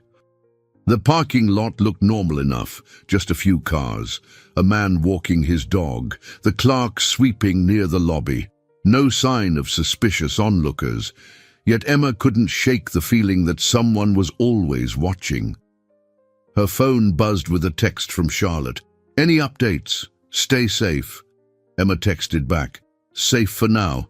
We'll keep you posted." Then she thought of Lily's bright smile, the way her daughter would squeal whenever Emma returned from a flight bearing small souvenirs. She resolved to call Lily soon, though she dreaded lying about her whereabouts once again. Turning to David, she gestured at the door. "We can't hide here all day. Maybe we should get some breakfast and figure out a plan." He stood, grabbing his jacket. "All right, but let's keep a low profile." They walked to a nearby diner, its neon sign flashing "Open 24 hours." The place was half empty at that early hour, the air smelling of coffee and frying bacon. They slid into a booth near the back. A waitress came by, setting down menus and water with a friendly smile. Emma tried to return the gesture, but her nerves made it difficult. While scanning the menu, she heard the door chime. Her eyes darted up, heart skipping a beat at every new arrival. An older couple, a young man with a messenger bag, none seemed threatening. She forced herself to breathe and focus on simpler things, like whether she wanted eggs or pancakes. After ordering, they spoke in hushed tones about next steps. David wanted to check on Garrett, confirm if the story was indeed moving forward. Emma insisted that they also discuss Lily's safety. She suggested Margaret might need to take Lily out of town, just in case Cinetec set their sights on her family. A few minutes later, their breakfast arrived. Emma picked at her food, anxiety tying her stomach in knots. She couldn't ignore the sense of heartbreak that simmered beneath the surface. Every time she looked at David, she saw the man she once adored, yet also the source of her deepest betrayal. As they ate in tense silence, her phone rang. The screen showed an unfamiliar number. She answered warily. "Hello," a muffled voice spoke. "Is this Emma Thompson?" Emma glanced at David, who immediately stiffened, eyes narrowing. "Who's calling?" "This is Terry Langley, a reporter with the Los Angeles Ledger. We got your number from Garrett Lee. He said you could confirm certain details about David Thompson, details that might be vital to verifying a bigger story." Emma's pulse raced. "I can't talk freely right now. This line isn't secure." Terry hesitated. "Understood. Garrett told us to keep it discreet. But Cinetec's lawyers are breathing down our necks, threatening lawsuits over defamation if we publish. We need indisputable proof that David Thompson is who we think he is, and that he worked for Cinetec." Emma exchanged a look with David. He reached across the table, whispering, "I can prove it. Birth certificates, past pay stubs, anything. We just need to get it to them safely." She relayed the message to Terry, who suggested meeting at a neutral location. Emma jotted down the details on a napkin, her hand shaking. Once she hung up, David exhaled. "This is it. If Terry can verify my identity, Cinetec's official stance that David Thompson died in a crash will crumble. They can't call me a fake if the evidence is airtight." Emma nodded, but her mind swirled with apprehension. "I'm scared, David. What if they come after Lily to force you to back down?" David reached across the table and wrapped his hand around hers. She felt his warmth, the faint tremor in his grip revealing his own fear. "Then I do whatever it takes to shield her. I'll turn myself in, vanish again, anything." She stared at him, tears threatening. "I don't want you gone again, David, but I can't lose Lily either." He squeezed her hand more firmly. "We'll find another way. We're not alone this time. Garrett, Terry, maybe even your friend Charlotte. We'll do this together." Their food lay mostly untouched, and Emma realized with a pang she wasn't truly hungry. She felt too raw, too aware of the precarious position they all occupied. If Cinetec's intimidation worked, the story would be suppressed, and David's evidence wouldn't matter. If they pushed forward, the corporate giant might retaliate. It felt like an impossible choice, one that forced Emma to confront the most unbearable fear of all, losing her family one way or another. They left the diner without a firm plan, only the address Terry Langley had provided. Emma insisted they try to contact Lily before proceeding to the meeting place. She dialed her mother once they were outside on the sidewalk, stepping away from David to ensure some privacy. "Mom," Emma said when Margaret answered. "I'm going to talk to Lily for a minute." Margaret's voice sounded frazzled. "Emma, there's a gentleman here. He says he's an old colleague of David's. I didn't let him in, of course, but he knocked on the door, asking all sorts of questions about your whereabouts." Emma's throat went dry. "Mom, that's not safe. If anyone comes asking about me or David, don't tell them anything. Don't even open the door." "I won't." "I told him to leave, and he did for now." Emma's stomach churned. "Thank you. I'm sorry you have to deal with this.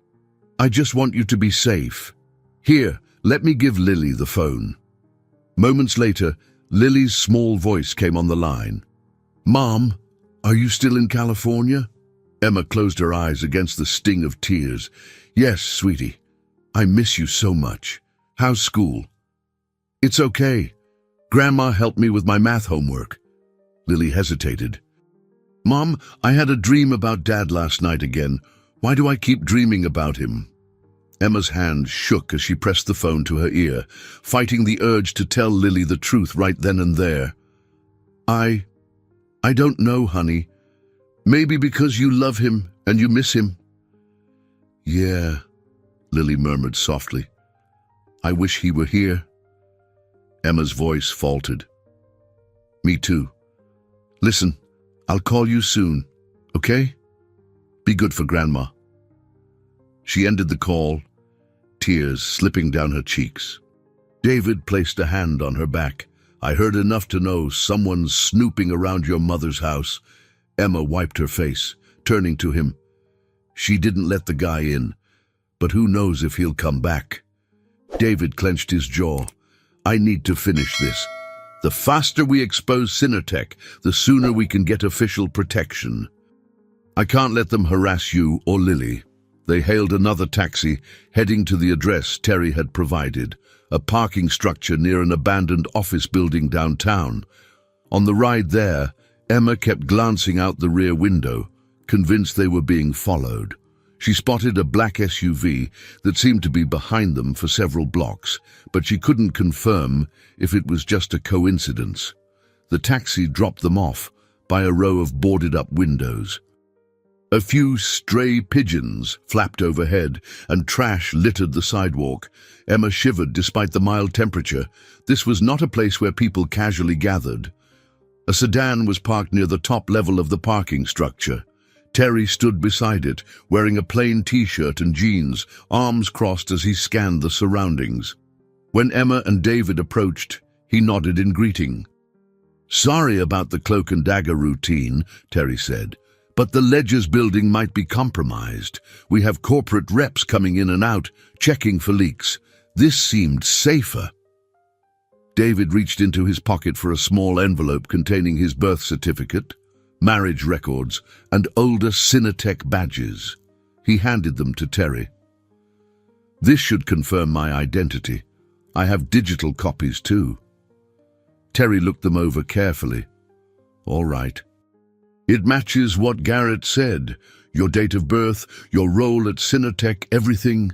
It's more compelling than we expected. Emma felt the tension in her chest loosen marginally.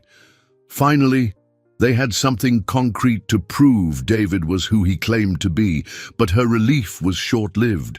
Footsteps echoed across the concrete floor of the parking level. Emma glanced over her shoulder and froze. Robert Hale stood there, accompanied by another man in casual attire who possessed the unmistakable posture of a hired enforcer. Hale's calm, confident smirk made Emma's skin crawl. "Terry Langley," Hale called in a mock-friendly tone. "Always chasing a scoop, aren't you?" His gaze flicked to David, then Emma. "And here we are again. This city feels so small." Emma's pulse thundered. She saw Terry backing away, clutching the envelope. David stepped forward, fists clenched. "Stay away from us. We're not going quietly." Hale feigned innocence. "I'm just here to chat. No one wants a scene." His accomplice, however, cracked his knuckles, hinting otherwise. Emma's breath caught in her throat. She and David were unarmed, and Terry was hardly trained for a physical confrontation. She felt David's hand wrap around hers, his grip reassuring her they would face this together. But how could they hope to repel Cinetech's muscle without sacrificing themselves, or the proof that could expose the entire conspiracy? A pang of desperation flooded her.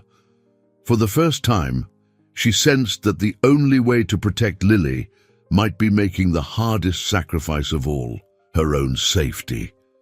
A tense silence settled in the concrete gloom of the parking structure. Hale's accomplice, a tall man in a hooded sweatshirt, stepped closer, effectively blocking any easy escape down the ramp. Terry stood near the sedan, clutching the envelope in one hand, his phone in the other. David positioned himself protectively in front of Emma, shoulders squared.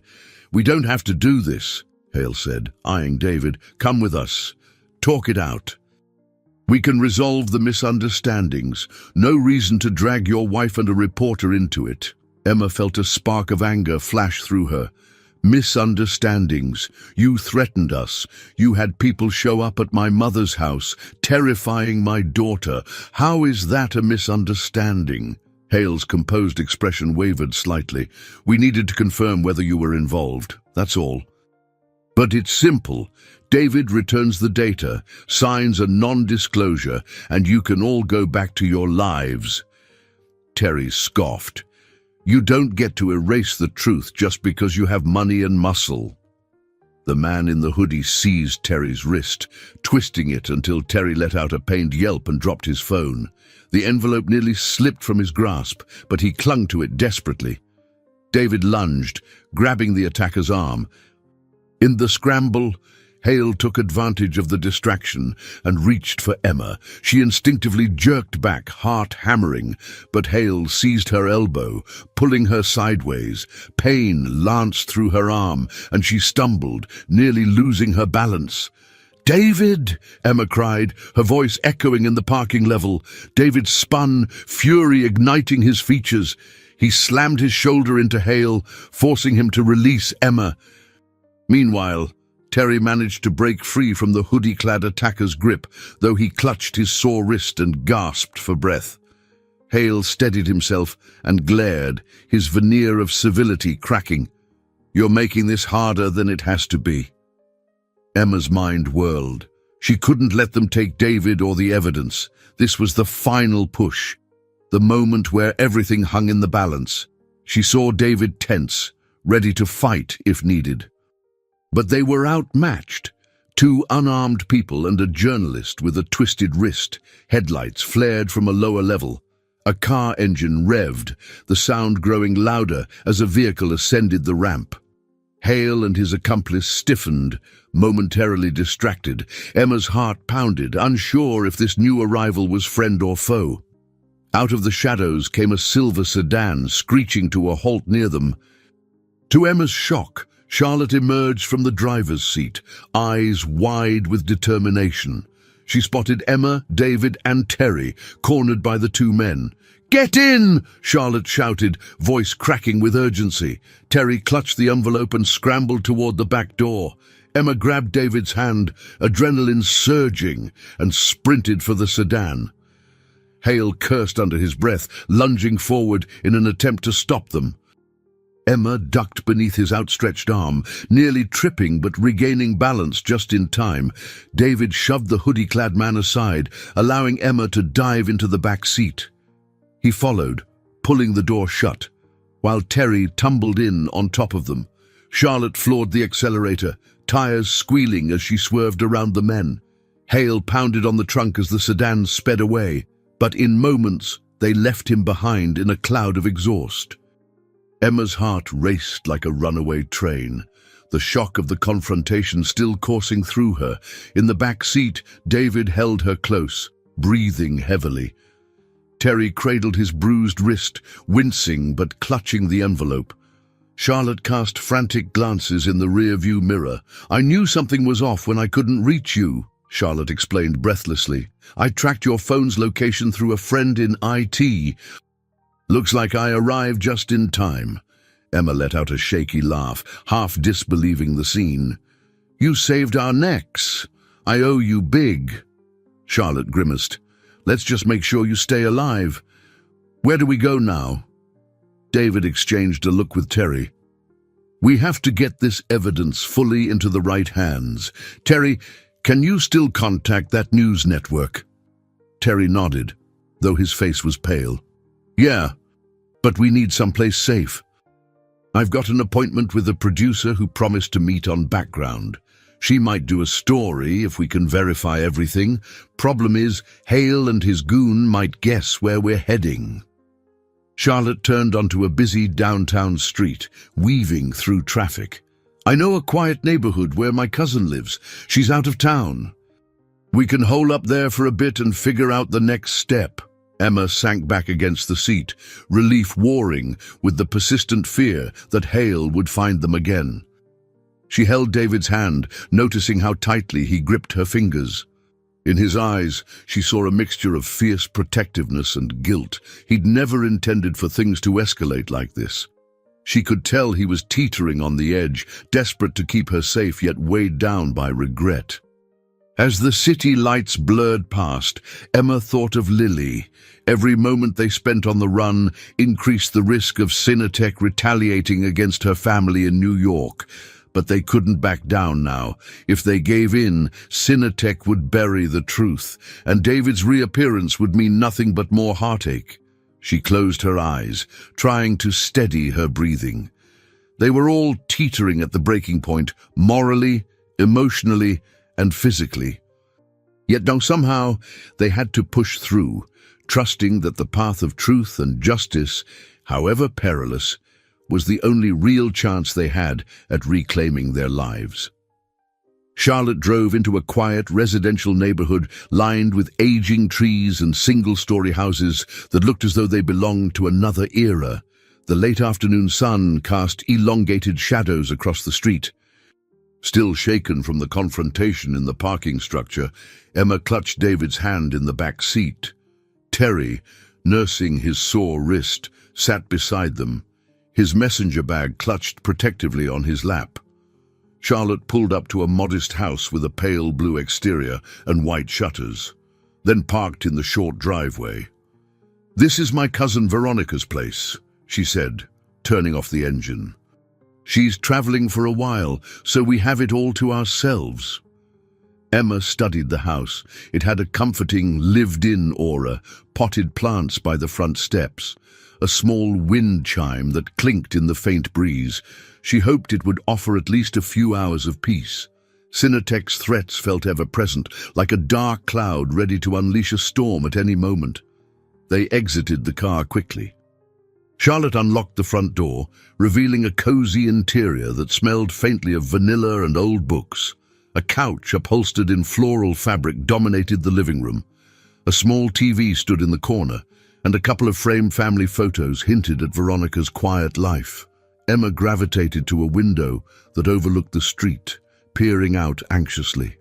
She saw no sign of black SUVs or men in suits, at least for now. Terry set his bag on the coffee table, exhaling in relief. "Thank you, Charlotte. I didn't think I'd be playing hide-and-seek with corporate goons when I got my journalism degree." David managed a wry grin. "Believe me, I never expected to be the guy they chased either." He gently examined Terry's wrist, which had begun to swell. "We might need some ice on that." Charlotte disappeared into the kitchen, returning with a plastic bag filled with ice cubes wrapped in a dish towel. She handed it to Terry, who let out a grateful sigh as he pressed it to his wrist. Emma paced, the events of the last few days swirling in her mind. So much had happened. David's reappearance, repeated confrontations, near escapes, and the unstoppable sense that they were on borrowed time. In the midst of her anxious pacing, Emma's phone vibrated. She snatched it from her pocket, pulse quickening. The caller ID displayed her mother's number. Emma answered, hearing Margaret's voice tremble on the other end. "Emma, another man came by asking questions about you and David. I refused to tell him anything, but he left a card, said he wanted to help resolve misunderstandings. I'm worried." A chill prickled at Emma's neck. She remembered Hale's smooth promises. "It's a lie, Mom. If anyone else shows up, call the police. Don't engage them. And maybe consider going to a hotel or even staying with Aunt Helen upstate, just to be safe." Margaret's voice wavered. "I'll do that. Lily's with me. We'll pack some things and drive out tonight. I just need you to be safe too." When Emma hung up, she relayed the conversation to the others. David's face darkened. "They're ramping up the pressure, trying to intimidate us from multiple angles." Terry tested his wrist, grimacing. "We have to get this story out faster. My contacts at the Ledger and 2 other outlets are stalling, but if we can show them fresh evidence, maybe a direct video statement from you, David, they might be willing to publish. Once it's public, Cinetech's scare tactics won't be so covert." Emma remembered Robert Hale's chilling smile and the brute force of his accomplice in the parking garage. Going public is dangerous, but so is staying silent. We can't keep running forever. Lily and Mom can't spend their lives hiding. David raked a hand through his hair. All right, let's do it. But we need to be careful about the location. Last time, Hale crashed our meeting. Terry took a deep breath. I can set up a live stream from here. My editor can watch in real time, ask questions, and see your documentation. It won't be as polished as an in-person interview, but it might just be enough to force their hand. Emma exchanged a glance with Charlotte, who gave a nod of encouragement. You can use Veronica's office. There's decent internet service. I'll keep an eye on the front door. Emma felt a stirring of gratitude for Charlotte's unwavering loyalty. She remembered how Charlotte had once comforted her after David's reported death, showing up with homemade soup and quietly letting Emma cry. Now, here they were again, but for a reason that defied all logic. David was alive, and they were standing against something far bigger than themselves. They moved into Veronica's small office, a room with a wooden desk and shelves lined with paperback novels. Terry set up his laptop, tested the webcam, and typed out a quick email with a secure video link to his editor, instructing them to be ready for a major revelation. David hovered anxiously by the door, checking his phone for any updates from Garrett or from the other contacts they'd made. Emma tried to steady her nerves. This was their best shot, getting the truth out to the public. Yet the weight of the unknown bore down on her. If Sinotech intercepted the stream or located them through a digital trace, they could face another ambush. Emma inhaled deeply, reminding herself that Lily was counting on her. David, too, needed her steadiness. She summoned every ounce of courage that had grown in her since she first lost him. Charlotte cleared her throat, as though sensing Emma's anxiety. I'll handle the door, Emma. You stay here with David. Terry, once you're connected, give us the signal. Terry nodded, tapping on his keyboard. It's time, he whispered. Let's see if the world is ready to hear David's story. Emma squeezed David's hand, bracing herself for the unknown. Their alliance, fragile though it might be, was all they had. The next few hours could change everything or destroy what little peace they had left, and for better or worse, they were in it together. The clock on Veronica's office wall showed a few minutes before 7 in the evening, when Terry finally connected with his editor through a secure video link. The laptop screen illuminated the small office, revealing a middle-aged woman with dark-rimmed glasses who introduced herself as Patricia Boone, a senior investigative reporter. Behind her sat a bustling newsroom, visible through the glass partitions. Mr. Thompson, Patricia began, addressing David formally. I've read what Terry shared with me so far. If this is true, you've been living under an assumed identity, collecting evidence that could expose a massive corporate scandal. But without solid proof that you are, in fact, David Thompson, we risk a defamation lawsuit, or worse. David grimaced, leaning into the camera's view. I understand, Ms. Boone. I'm prepared to provide birth records, Sinotech employee IDs, project documentation that only someone on the inside would know. You can cross-reference my credentials with the firm's own personnel archives, if you still have access. He lifted a worn ID badge that bore his photo and old employee number. Patricia studied it through her own screen, lips pursed. We'll need more than an ID. We need a statement on record, something only you'd know about Sinotech's defense contracts. David exhaled. I was lead developer for a security protocol called Nightlock. It was supposed to protect government data, but Sinotech was embedding backdoors so they could extract and sell classified information on the dark web. I found financial records proving they'd already made deals with overseas entities. The biggest red flag was a series of emails from CFO Alan Monroe discussing a bonus for each new contract. Those emails are in the files Terry uploaded. Emma hovered near David's shoulder. She could see Patricia typing rapidly on her end. Her posture indicated both excitement and caution, like she was on the verge of a major scoop, but wary of stepping on a landmine. Terry stood beside them, wincing whenever he moved his injured wrist, but determined to ensure the connection stayed stable. When Patricia glanced up again, her gaze fell on Emma. "And you are Emma Thompson, David's wife." Emma swallowed. "Yes, I believed he was dead for 3 years. He disappeared after a helicopter crash that Cinetech claimed was an accident. I've recently learned it was staged to protect him and us." Patricia's eyebrows rose.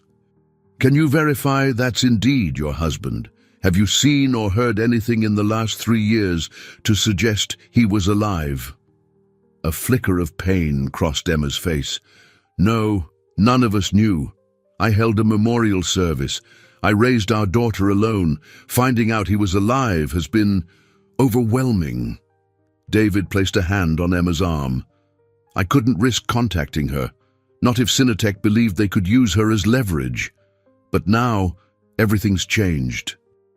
They know I'm alive, and they're not afraid to come after us." Patricia nodded. "Mr. Thompson, can you send me an on-camera statement confirming your real identity, plus any additional documentation right now?" Terry promptly set up another angle with his phone camera. David cleared his throat, forging a look of resolve. "Mr. David Thompson, previously senior engineer at Cinetech, confirmed that I have extensive evidence of corporate malfeasance, data breaches, and illegal contract negotiations. I have lived under an assumed name to protect my family. I am ready to testify to authorities and provide all relevant information." Emma suppressed a tremor at the gravity of David's declaration. Once that recording made its way to the public, there would be no going back. Patricia pressed for details, and David complied, listing key project codes, naming executives, offering up anything that might solidify his claim. Emma felt as if she were watching him stand in front of a jury, heart on display, confessing to a massive deception, yet behind each word was the unspoken hope that they could finally be free. Meanwhile, Charlotte remained posted near a window in the living room, scanning the street outside. The hush throughout the house felt thick with tension. Emma could hear every keystroke as Terry typed, sending files to Patricia, CCing other editors. When at last Patricia indicated she had enough to begin a preliminary report, the relief in the room was palpable. "I need time to verify and get legal counsel on board," she said, voice subdued but urgent. "If this checks out, we publish tomorrow morning." David gave a stiff nod. "Thank you." Patricia leaned closer to the camera. "Look, I can't guarantee your safety. Cinetech has powerful allies, and I'm certain they're already aware we're speaking right now. But if we go public fast, at least they'll know the spotlight is on them." The call ended, and Emma felt the magnitude of what they'd just done hit her like a wave. They had placed their faith in the media, hoping the truth would shield them from Cinetech's retaliation. But a quiet voice in the back of her mind reminded her that powerful people rarely surrendered without a fight. She glanced at David, his features etched with fatigue. They were at a crossroads, having made a monumental leap toward exposing Cinetech, yet still standing in harm's way. A wave of exhaustion swept through Emma, the emotional weight of the ordeal taking its toll. She excused herself to a side room, sinking into a small armchair. The house was quiet, and for a moment she allowed herself to close her eyes, letting the hush of the evening envelop her. The confrontation was far from over, but she clung to a sliver of hope that this step, finally putting David's story on record, would bring them closer to freedom than they'd been in years. In the dimly lit bedroom that Charlotte had designated for them, Emma sat on the edge of an old wooden bed, gazing at the way shadows danced on the wall. She could hear muffled conversation from the living room, Terry's voice, sometimes Charlotte's, and occasionally David's deeper tone. They were likely discussing next moves, logistics, or exit strategies. Yet Emma was too mentally drained to join them. She needed a moment to process it all. The fact that David was alive, that Cinetech was hunting them, that she had just listened to her husband make a public declaration that could ignite a corporate firestorm. She thought of Lily, who was safe with Margaret, at least for now. If Cinetech intended to threaten Emma's family, nothing would be truly safe until this saga ended. When the door opened quietly, she looked up to see David. He slipped in, shutting the door behind him. The faint glow from a single lamp revealed the worry etched into his brow. He sat beside her, reaching out tentatively, as if unsure whether she'd accept his touch. "Emma," he began, voice hushed. "How are you holding up?" She clenched her hands on her lap, thinking about how to even answer that question. I'm alive. We're breathing. That's something." Her voice wavered. "Part of me can't believe all of this is real." David let out a weary sigh. "Me neither. Sometimes I wish I could turn back time, handle everything differently, but we can't undo the past." She nodded, tears threatening to surface again. "I spent 3 years grieving you. Waking up every morning thinking, he's never coming back, and now, here you are." His hand moved over hers, fingers gently lacing. "I know I can't just expect you to forgive me. I just want you to know that if we get through this, I'm ready to do whatever it takes to make amends, with you, with Lily." Emma released a shaky breath. "I don't know if I'll ever understand your choice to vanish without a word. But seeing how far Cinetech is willing to go, maybe I get it more than I want to, still doesn't erase the hurt." David's eyes glistened in the low light. "I know, and I'm sorry." For a few moments, they sat there in silence, the tension of unspoken words filling the space between them. Outside, a dog barked faintly in the distance. A car drove by, headlights casting fleeting beams across the walls. Finally, Emma mustered the courage to speak. "Whatever happens, let's protect Lily. If we have to vanish too, we do it. I can't watch her grow up in constant fear of men like Robert Hale showing up at our doorstep." David gave a resolute nod. "Agreed. I'm ready to face whatever comes next if it means giving Lily a real childhood, free from these nightmares." A soft knock on the bedroom door startled them both. Charlotte's muffled voice came through. "Hey, we just heard from Garrett. He's heading over here, said he's got news. Might be important." Emma stood, wiping the corner of her eye. "All right," she replied. "We're coming." She cast David one last glance. "We'll figure it out." They found Terry and Charlotte in the living room, the overhead light bright and somewhat harsh after the solitude of the bedroom. Terry still cradled his wrist, while Charlotte offered him a cup of tea. "He says he'll be here in 10, Charlotte explained. "Sounded urgent, but wouldn't say more on the phone." David paced across the worn carpet, the sleeves of his shirt rolled up. "If it's about the data, maybe something changed with the news outlets." Emma tried to calm the trembling in her hands by folding them tightly against her chest. In the hush of anticipation, she found herself recalling small details from their normal life before. Weekend breakfasts with Lily scribbling drawings at the table, David half listening while reading emails for work, and Emma feeling quietly grateful for the simple things. It felt like a lifetime ago. Soon there was a brisk knock at the front door. Charlotte checked the peephole before opening it. Garrett slipped inside, looking a bit disheveled, hair ruffled, shirt creased. He clutched his phone as though it were a lifeline. "Garrett," Emma said, stepping forward. "What's going on?" His expression was a mixture of excitement and dread. "Patricia Boone. She's going to run a piece online tonight covering some of David's allegations. But Cinetech's lawyers are already threatening a lawsuit." She wants to interview David in a broadcast segment first thing in the morning for maximum impact. They think if they go live on TV, it'll be harder for Cinetech to bury it. David exchanged a glance with Emma, tension crackling. Live TV? That's huge. Terry nodded.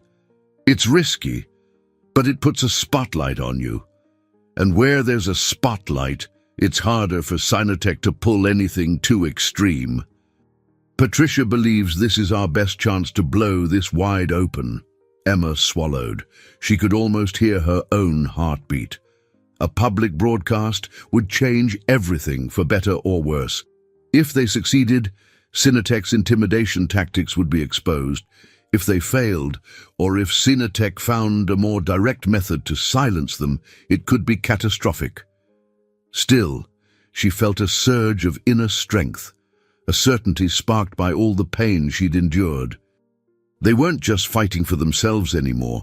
They were fighting for Lily, for the truth, for every moment they'd lost.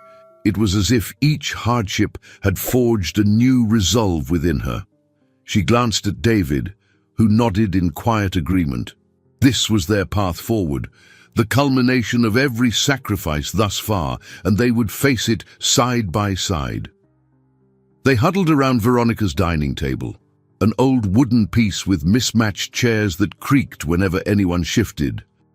Between them lay a tangle of phones, chargers, printouts of David's documents, and a half-empty pot of coffee. Night had settled in fully, the windows reflecting only the dim glow of interior lamps. Charlotte broke the silence, voice low. So Patricia wants you on live TV tomorrow morning. Where? Terry glanced at his phone. A local network station, KMLA News, near downtown. Patricia says they'll tape in a secure studio, but we'll need to arrive early. Emma sipped her coffee, though it did little to calm her nerves. How early? Terry scanned his messages. She wants us there by 6 a.m. That means leaving here around 5. Charlotte checked the time on her watch. That's less than 6 hours from now. We'll be exhausted. David exhaled wearily. If we do this, we need a plan to avoid ambush. Hale and his men could be waiting outside the station. Emma nodded, remembering the tense chase in the parking structure. We should take separate vehicles or something. Keep it unpredictable. Charlotte, can you drive one car? Terry, maybe you ride with her. David and I can take the other. Charlotte tapped her chin. Veronica's got a second car in the garage, an old sedan, not pretty, but it'll run. She left keys on the kitchen hook. We can switch license plates, maybe, or do something to throw off tailing. Terry shrugged. We can try. It's better than nothing. Outside, a gust of wind rattled the trees. Emma found herself listening for any suspicious noise, half expecting a knock on the door or the glare of headlights pulling into the driveway. The quiet was unnerving, as though they were inside the eye of a storm that promised chaos once they stepped out. She excused herself to call Margaret again, hoping to catch an update on Lily. Her mother answered, sounding more tired than before.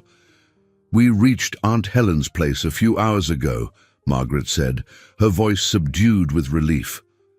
No trouble so far, but I keep imagining someone following us. Emma's heart ached. I'm sorry to put you both through this, but it's safer there. Lily, okay?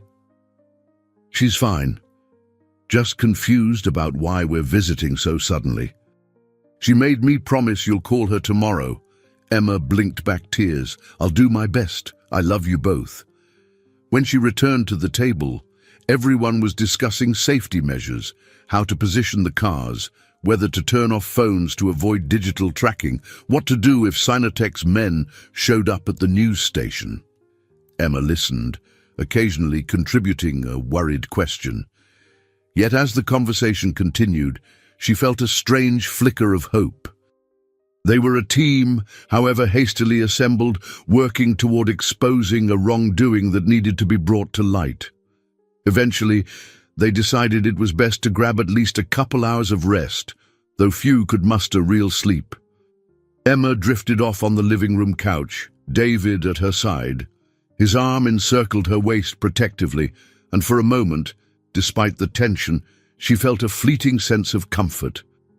She dreamed of Lily, pictured her daughter running across a grassy field, laughing in the sunshine, free from any fear of hidden enemies. They woke before dawn, the house still draped in darkness. A quick pot of coffee was brewed. They packed up the equipment and files, stuffing them into backpacks and tote bags. Charlotte took the old sedan, with Terry in the passenger seat. Emma and David piled into the rental car they'd used the night before. The plan was to drive separately to KMLA News, arriving close together, but not obviously in a convoy. Emma steered onto the main road, the city lights hazy in the pre-dawn gloom. David looked tense, eyes flicking between the side mirrors and the windshield. "I don't see anyone on our tail yet," he muttered, voice tight. She nodded, hands gripping the wheel. "Let's hope it stays that way." The streetlights gave way to the bright signs of downtown Los Angeles as they approached the station's address. Emma's stomach flipped when she spotted a large sign reading KMLA outside a squat building with satellite dishes on the roof. She parked in a side lot, scanning for Charlotte's sedan. It was nowhere in sight. Perhaps they'd arrived first. David turned off his phone and slipped it into a pocket. "We need to move fast." Patricia said she'd have security at the back entrance. They left the car and hurried across the parking lot, the cool morning air stinging Emma's cheeks. It struck her how surreal it felt, stepping toward the moment that might decide their fate. She recalled the heartbreak of the past 3 years, the shock of seeing David alive, the chase through airports and back alleys. This was the culmination of all that fear and confusion. At the studio's back door, a tall guard in a security uniform stepped aside to let them in. Emma recognized Patricia in the hallway, wearing a pressed blazer and holding a clipboard. She ushered them into a small break room, offering nervous smiles. "We've got about 15 minutes until we go live on our morning show. Just enough time to mic you up and do a quick sound check." Emma's pulse throbbed in her ears. She couldn't help but glance at the doorway, half expecting Robert Hale or someone from Cinetech to barge in. David placed a hand on the small of her back. "No turning back now," he murmured. She exhaled, mustering every ounce of courage that had carried her this far. The endgame was approaching, an all-or-nothing gamble that might grant them a chance at peace, or plunge them into even greater danger. 15 minutes vanished in what felt like seconds. Emma found herself led down a corridor past an active newsroom, bustling with staff preparing the morning broadcast. Patricia whisked them into a modest TV studio, lights mounted overhead, a few cameras set on tripods, and a green screen backdrop currently displaying a sunrise-themed graphic. She directed David to an empty chair opposite the news anchor's desk. Charlotte and Terry were nowhere to be seen yet, which worried Emma. She texted Charlotte quickly, "We're inside."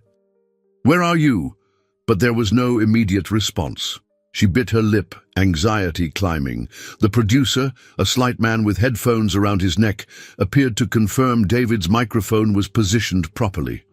Patricia introduced the morning anchor, a woman named Bailey Monroe, who flashed a practiced on-camera smile. But Emma detected an undercurrent of tension in Bailey's demeanor. She'd been briefed on the risk this segment carried. Standing off to the side, Emma felt more like a bystander than a participant. Her role was less formal, but Patricia insisted Emma be present for any personal testimony if necessary.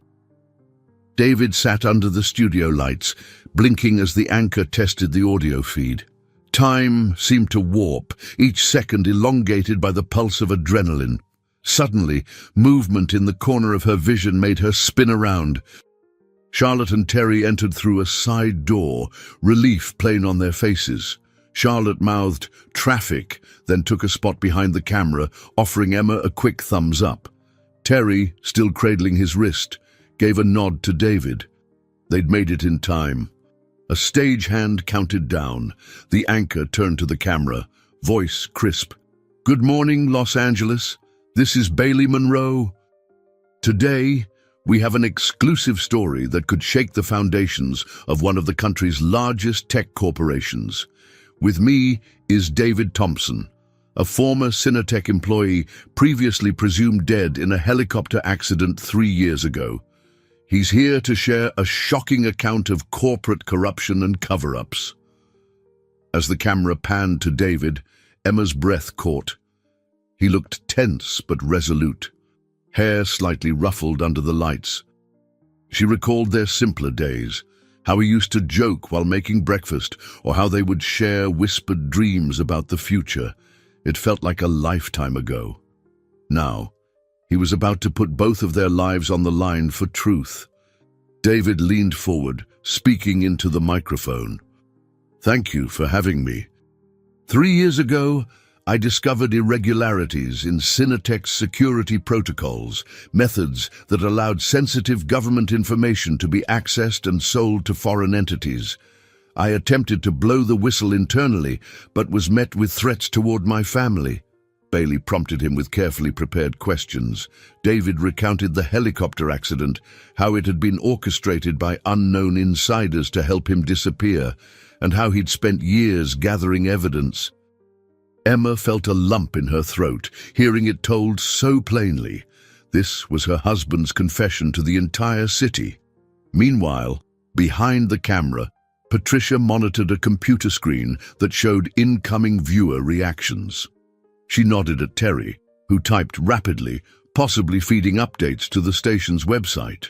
Everything was proceeding smoothly, until Emma noticed the commotion in the hallway behind the glass window, separating the control room from the studio. 2 men appeared, wearing dark suits, one of them scanning the area as if searching for someone. Emma's pulse raced, recognizing Robert Hale's silhouette. How had he gotten inside?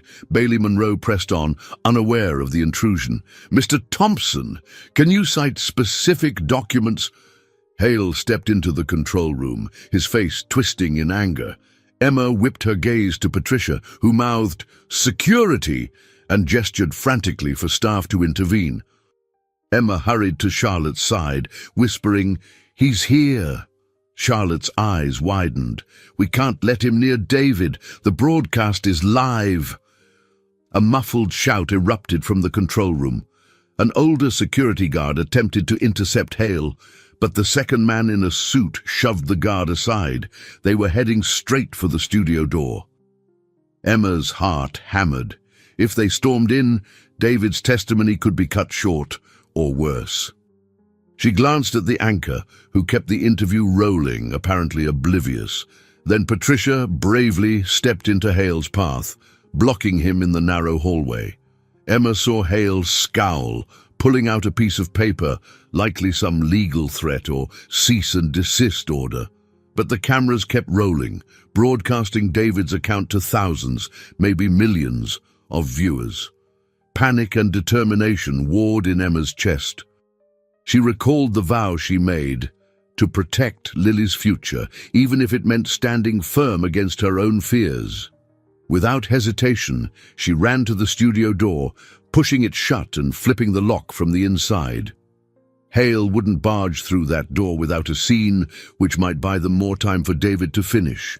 She heard muffled pounding and Hale's muffled voice, "Open this door!" This broadcast is in violation of a pending legal injunction, but the anchor continued, ignoring the commotion. David met Emma's gaze across the studio and saw the door rattling. Fear flashed in his eyes, but he pressed on, voice steady. "I have proof, stored on multiple servers. I'm ready to hand it over to federal authorities, to Congress, to anyone willing to fight corruption. My only request is that my family remain protected." At that moment, the feed cut briefly. A flicker on the monitor suggested someone in the control room was trying to sabotage the broadcast. The anchor frowned, pressing a hand to her earpiece. But the station's engineers must have been quick to reroute the signal because the live feed returned. Hale's muffled shouting blended with the anchor's rapid questions as David continued speaking, determined to finish his statement. Emma stood guard at the door, heart racing. She could see Charlotte shifting to help if necessary, while Terry stayed behind the cameras, capturing any behind-the-scenes footage he could manage. Bailey Monroe's final query carried a sense of gravity. "Mr. Thompson, if you could tell viewers one thing about why you took this risk, what would it be?" David locked eyes with Emma, "because sometimes the truth is the only way to protect those we love." "I won't hide anymore." The pounding on the door grew fiercer, echoing in the studio. The tension was palpable, and Emma braced for it to burst open at any second. Yet she clung to the hope that, in this live broadcast, they had finally forced Cinetech's hand, and perhaps secured their own chance at freedom. Emma stood by the locked studio door, still bracing it with her shoulder as pounding erupted from the other side. Lights glared down on David, who was just finishing his final words on live television. Bailey Monroe, the morning anchor, stared in shocked fascination. A hush seemed to blanket the studio despite Hale's furious demands echoing through the hallway. The feed cut back to station commercials. Producers and crew members flooded the set, frantic and uncertain. One of them, a tall woman in a headset, rushed over to Emma. "We called the police," she whispered breathlessly. "He can't just barge in here with no warrant." Emma eased away from the door, hearing distant sirens already weaving through city traffic. David set down his microphone and joined Emma, worry etched into his features. Across the room, Charlotte peered around a camera rig, ready to intervene if Hale forced entry. Terry hovered nearby, phone camera in hand, capturing any behind-the-scenes footage he could get. Patricia Boone, the investigative reporter, stood with her arms folded, rallying the station's staff to protect the broadcast integrity. Eventually, the pounding subsided. The door rattled once more, then fell silent. Emma felt David's hand press reassuringly into the small of her back. She opened the door a crack to see what was happening. Hale was gone, though the security guard he had shoved earlier was now conferring with two arriving police officers. Another officer looked at Emma with a nod, then strode inside to assess the scene. By the time the tension in the hallway dissolved, more officers arrived, along with some of the station's managers. Patricia Boone took charge, introducing David and Emma to the lead officer. She explained, as calmly as she could, that Cinetech's representatives had tried to halt the interview, possibly using intimidation tactics. The officer's expression hardened when he heard how the guard was shoved aside. David, looking drained, handed over a flash drive with key documents. "If Cinetech wants to file a complaint, fine, but we have evidence, sworn testimony, and a live broadcast that went out to thousands of viewers." The officer studied the flash drive, then gestured for a second officer to collect statements from Emma and David. They spent the next half hour in a flurry of explanations, while the station staff bustled behind them, fielding calls, offering water, checking everyone's condition. Emma's head spun. She'd never been so relieved to see law enforcement, but she also knew that some branches might still be under Cinetech's influence. Eventually, Hale returned, flanked by two corporate lawyers. Their arrival sparked a wave of nervous energy among the news team. Emma tensed, but the police made it clear that any aggressive move would be met with immediate arrest. Hale looked furious, his usually smooth demeanor replaced by tight-lipped rage. One of the lawyers demanded to speak privately with David, but the lead officer insisted the conversation stay open, with Emma and the police present. David crossed his arms, voice steady. "I've already gone public with everything. If you or Cinetech have a statement, you can do it through the proper legal channels. I'm not meeting you in secret." Hale shot Emma a piercing glare, then seemed to regain his composure. "This isn't over," he said quietly. Cinetech will defend itself by all available means. You have no idea what you've started. Emma felt a surge of protective anger. We're defending our lives. Go tell your bosses they can't terrorize innocent families anymore. Hale said nothing more, only flicked his gaze between David, Emma, and the stern-faced police. Then, at a command from one of the lawyers, he turned and strode out of the building. Emma exhaled shakily, hardly believing how close it had come to another violent confrontation. A station manager approached, offering them a small conference room where they could compose themselves. Emma and David followed, along with Charlotte, Terry, and Patricia. The manager brought in coffee and closed the door behind them. For a moment, no one spoke. They were all catching their breath, grappling with the enormity of what had just transpired. Patricia was the first to break the silence. We're editing down the interview for rebroadcast. It's going viral online already. Viewers took clips and posted them all over social media. This story is out there, David, Emma. Cinetech can't stuff it back in a box. Terry nodded, flexing his still sore wrist. I've got my own recordings, plus your statements. We'll keep building on the coverage. Others will want exclusive interviews. You might have to be prepared for a media frenzy. Charlotte slipped an arm around Emma's shoulders in a show of support. Emma felt a rush of exhaustion roll over her, followed by an odd, fragile sense of relief. So much had happened so quickly.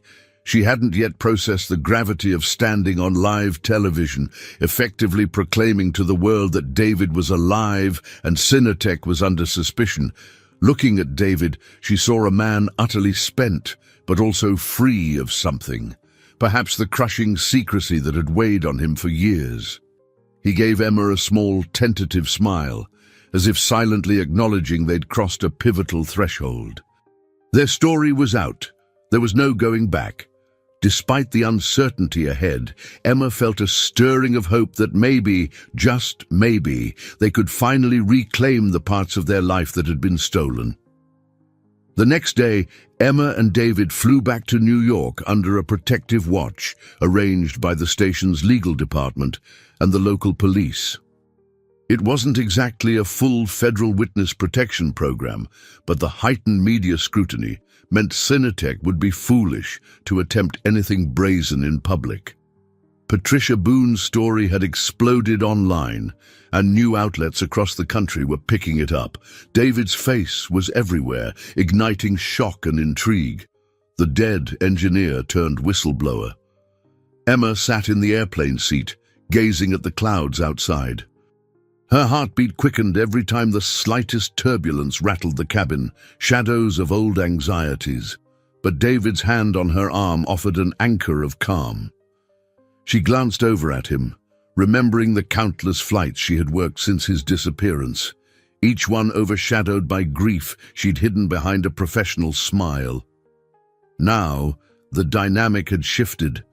She was a passenger, returning to the city she once shared with a man she believed lost forever. The difference was that David sat right beside her, wrestling with his own turmoil. Mid-flight, he leaned toward her, voice low. I called Margaret from the airport. Lily's still upstate at your aunt's house, right? Emma nodded. Yes. Mom thought it best to keep her away from any potential chaos in Brooklyn until this story settles. She gripped her seat's armrest. We need to see Lily, but I don't want to scare her. She's been dreaming about you for years, David. How do we explain all this? He reached for her hand. Carefully, with a lot of love and honesty, as much as a 9-year-old can handle. I won't lie to her. A lump rose in Emma's throat. For a long time, that was all I wanted. You, back in her life. But now, it's complicated. David's gaze dropped. I know. I'll take it one step at a time. If she's angry or confused, I accept that. Emma sensed his sincerity. They both had to accept that healing wasn't instant. The concept of David returning as Lily's father after a 3-year absence would require time and patience. Even so, A flicker of hope lit Emma's heart at the thought of Lily finally having the chance to see her dad again. They landed in New York that evening, stepping into a swirl of press and cameras. To Emma's surprise, a handful of reporters waited near baggage claim, hurling questions. "Mr. Thompson, do you have a statement? Is Cinetech pushing back? Will you testify before Congress?" The onslaught felt overwhelming, even though local airport security tried to maintain order. Emma held David's arm, guiding him past the chaos. They managed to slip into a waiting car, a tinted SUV, with a driver recommended by the station's team. The tension didn't ease until they merged onto the highway leading away from the city lights. She breathed in the familiar air of home, though a sense of unreality clung to her. They made a brief stop in Brooklyn, at Emma's apartment, to retrieve essentials. The building's exterior looked the same, dim corridors, a flickering light by the stairwell. But inside, the emptiness reminded Emma that Lily was gone for now, tucked safely away. Piles of mail littered the entry table, and dust motes drifted in the narrow beam from the hallway lamp. Margaret had tidied the living room before leaving, but Emma still recognized Lily's crayon drawings on the fridge door. David paused in front of them, gaze lingering. One depicted a happy family, a mother, a father, and a child, though the father was sketched like a ghost outlined in grey. He rubbed the corner of the paper gently. "I should have been here for her." Emma said nothing. Emotions crowded her throat. She simply touched David's shoulder in acknowledgement. They gathered clothes, toiletries, and some of Lily's belongings before heading back to the SUV. David insisted on traveling upstate that very night. He didn't want Lily to spend another day wondering where her mother was. Emma, despite her exhaustion, agreed.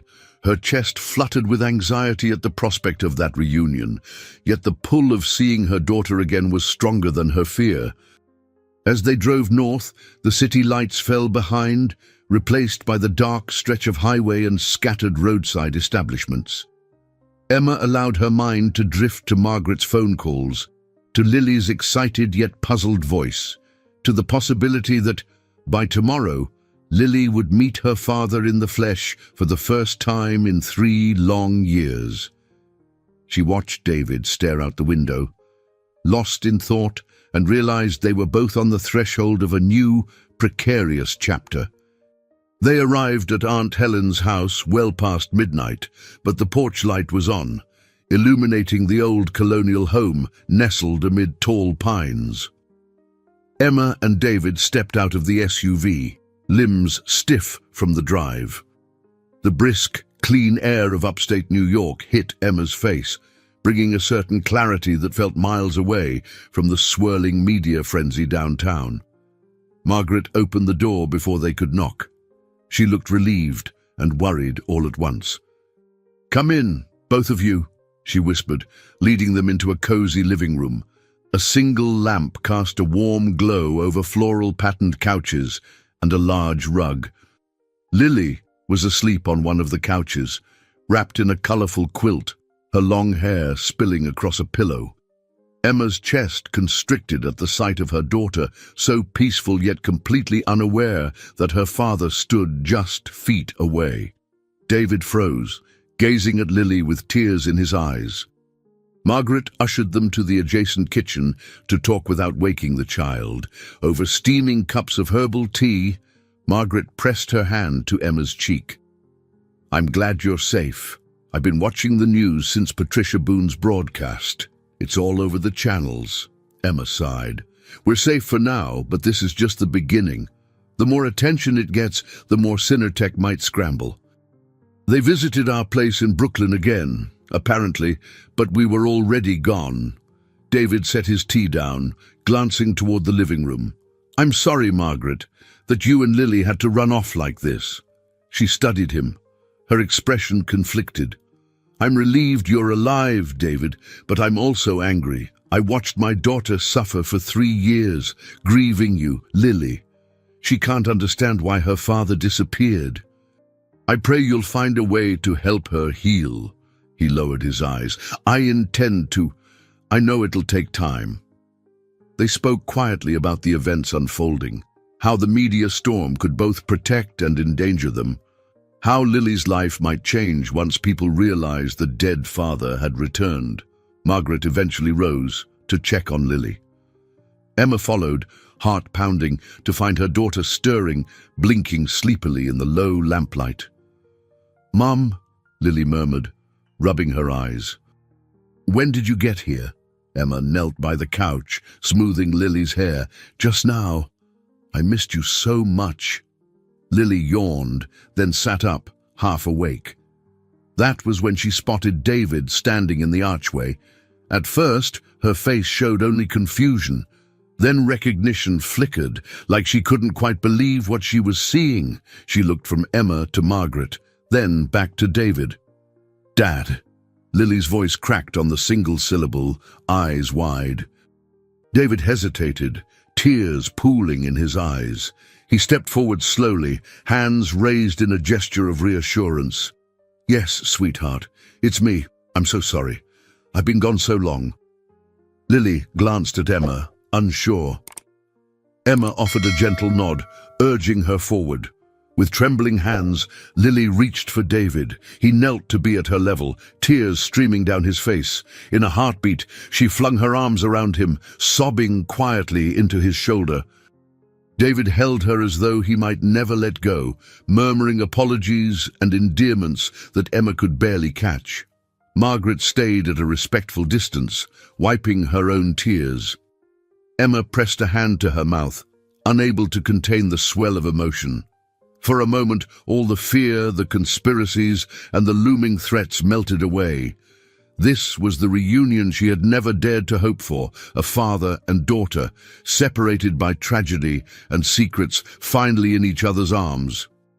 When Lily pulled back, her face was flushed. "Why did you leave me, Dad? I missed you every day." David's voice cracked. I had to protect you, Lily. I know that's hard to understand, but I promise I'll explain everything. And I'm not going anywhere again." She sniffled, forehead creasing. "Are the bad guys gone now?" Emma and David exchanged a pained look. Emma stroked Lily's cheek. "We're doing everything we can to make sure they can't hurt you or us. It's going to be okay." Uncertainty flickered in Lily's eyes, part relief, part lingering doubt. She clung to David's arm, as though afraid he might vanish if she looked away. Emma realized that trust, once shattered, wouldn't mend overnight. The best she could do was stay beside them, forging a path forward one step at a time. Late that night, they tucked Lily into the bed Aunt Helen kept for guests. Margaret left to find fresh blankets. Emma and David lingered in the doorway, watching Lily drift back to sleep. Emma could see the faint curve of a smile on her daughter's face, even amid the dried tears. For the first time since David's death, Lily's father was right there, refusing to fade into a memory. Emma slipped her hand into David's. She felt him squeeze it gently. Their burdens were still heavy, their future uncertain, but they carried a renewed sense of purpose. Beneath the roof of Aunt Helen's old house, miles away from the city's glare, they found a pocket of solace to bear the weight of their painful past and begin the slow, painstaking process of healing together. Early morning sunlight filtered through the lace curtains at Aunt Helen's place, revealing dust motes dancing in the air. Emma sat at the kitchen table, sipping from a chipped mug of tea. Across from her, David scrolled through updates on his phone, articles from major outlets detailing the Sinotech scandal, interviews with other whistleblowers emboldened by David's testimony, and statements from government officials calling for an investigation. Every so often, he looked up, meeting Emma's gaze with a mix of relief and worry. A gentle knock on the back door made them both tense. Margaret opened it to reveal Charlotte and Terry bundled against the crisp upstate morning. They had driven up from the city before dawn, wanting to check in. "Hope we're not barging in," Charlotte said, stepping into the kitchen with a shy smile. We come bearing bagels and coffee." Emma's face lit up. "You two must be exhausted, but I'm glad you're here." They gathered around the table, and Terry spread out a small stack of newspapers. Headlines blared. "Cinetech scandal deepens, and engineer presumed dead speaks out." Terry tapped one particular article. "Patricia Boone's piece is front-page material. She's been doing follow-ups with more sources, while the station's legal team fights back against Cinetech's attempted injunctions." David skimmed the lines, his expression shifting from apprehension to reluctant pride. "It's happening," he murmured. "The wheels are in motion." A noise from the hallway signaled Lily's arrival. She padded into the kitchen in pajamas, rubbing sleep from her eyes. Emma and David both greeted her softly. Charlotte offered an encouraging wave. She and Lily had met many times before, but Lily's gaze lingered on David, still grappling with the novelty of having him there in person. Lily crawled into David's lap, resting her head on his shoulder. It was a simple gesture that brought fresh tears to Emma's eyes. Even if confusion still lingered in Lily's mind, there was a natural warmth between them, an unbreakable bond that re-emerged despite years of separation. Margaret prepared scrambled eggs and toast, and they all tucked in. The conversation turned cautious but hopeful. Charlotte recounted how the police were following up on the assault at the TV station, and Terry described how colleagues were praising David's courage. Yet a sense of lingering danger remained. Cinetech's formal response included denials and threats of defamation lawsuits. Their top executives were claiming David's evidence was either fabricated or misunderstood. David, absently stroking Lily's hair, glanced at Emma. "There's talk of me testifying in front of a Senate subcommittee on corporate corruption. That could give this a legal backbone." Emma felt a jolt of nerves at the mention of a Senate hearing. "That's big. Would we have protection?" Charlotte spoke up. "The feds might provide temporary security, especially if it becomes a high-profile case. You'll need it. There's no telling how desperate Cinetech might get." Emma exchanged a pensive look with David. They couldn't hide in Aunt Helen's home forever. At some point, they'd have to return to regular life. Emma's job, Lily's school, daily routines. She had no illusions that everything would instantly go back to normal. But maybe they could carve out a new normal, piece by piece. Late that morning, Lily insisted David follow her outside to see Aunt Helen's backyard. It was a grassy patch framed by tall oak trees, strewn with fallen leaves. Lily excitedly showed him the makeshift swing Aunt Helen had built. Emma watched from the porch with Charlotte. She noticed how gently David guided Lily, pushing her on the swing while she giggled with delight. It was a tender scene that reminded Emma of better days. Charlotte slipped an arm around Emma's shoulders. "I hope you see what I see out there." Emma's voice hitched. "What do you see?" Charlotte smiled softly. "A father who'd do anything for his child. A friend who's learning to trust again. You, a family rediscovering each other." Emma exhaled, tears prickling her eyes. "I'm scared sometimes, Char. Scared that Lily's happiness is so fragile and that the next confrontation with Cinetech might tear it away." Charlotte gave her a gentle squeeze. "Fear is normal, but look at all you've come through already.